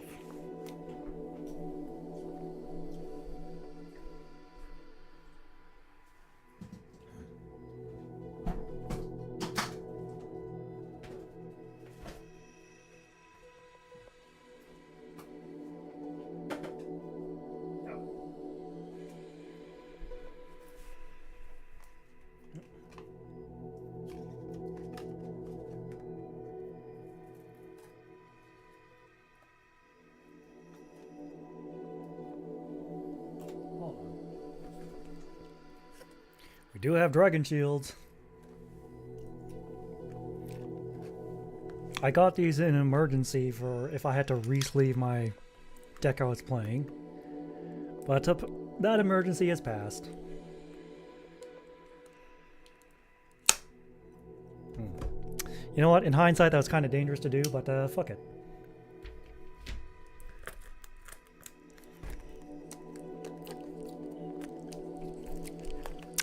Danger is not my middle name, but it's something I'm very familiar with, given the life that I've led.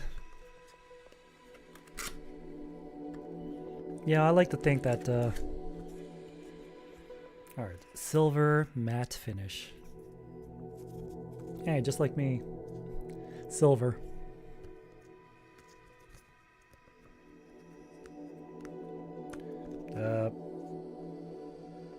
Damn, there it is. It's like, which side is the opening side? There we go. Will it fit? Yes. There it does. Totally fits.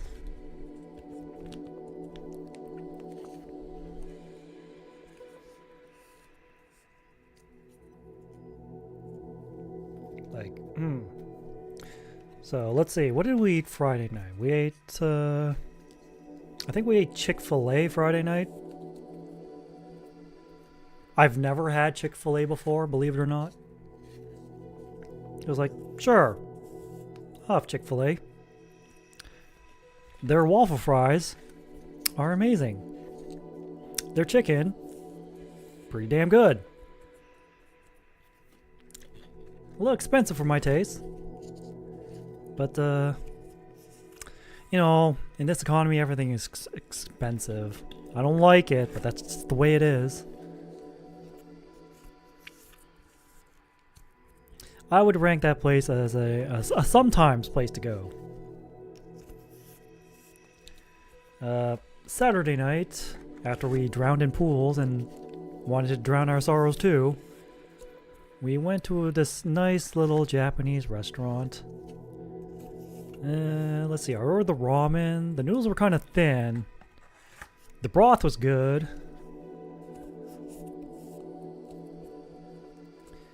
I also ordered some taiyaki ice cream as dessert.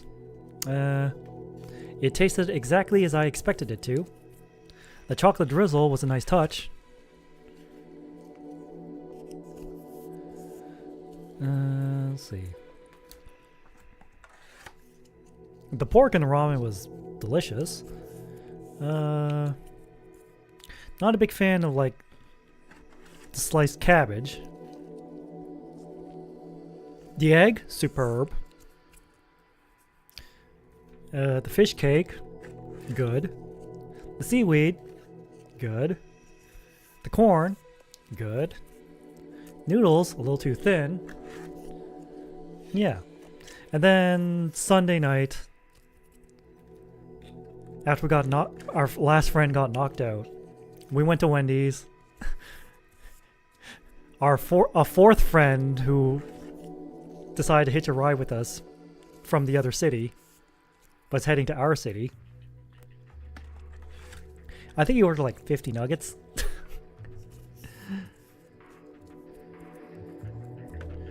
Alright. That's it. That's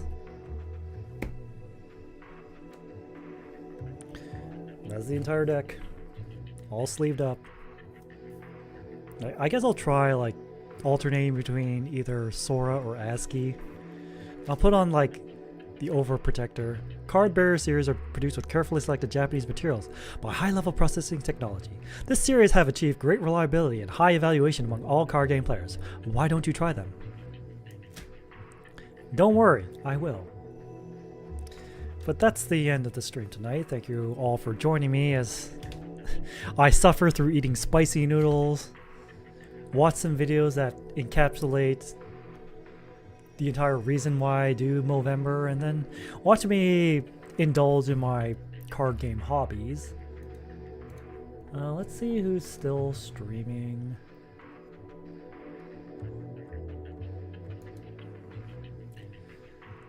Oh, it looks like Oh My God, I'm on Fire is streaming Death Stranding. Let's see, anyone else? Nope.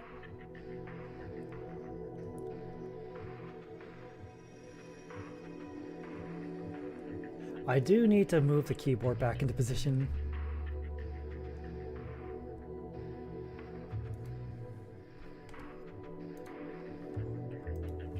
So tomorrow night will be Tales of Vesperia with Soul and Jack. If we can get Parsec to work, we'll be doing that instead of remote play, because remote play still will not play audio to the remote players. Alright. And then Wednesday, we'll return to StarCraft. But we're going to StarCraft 2.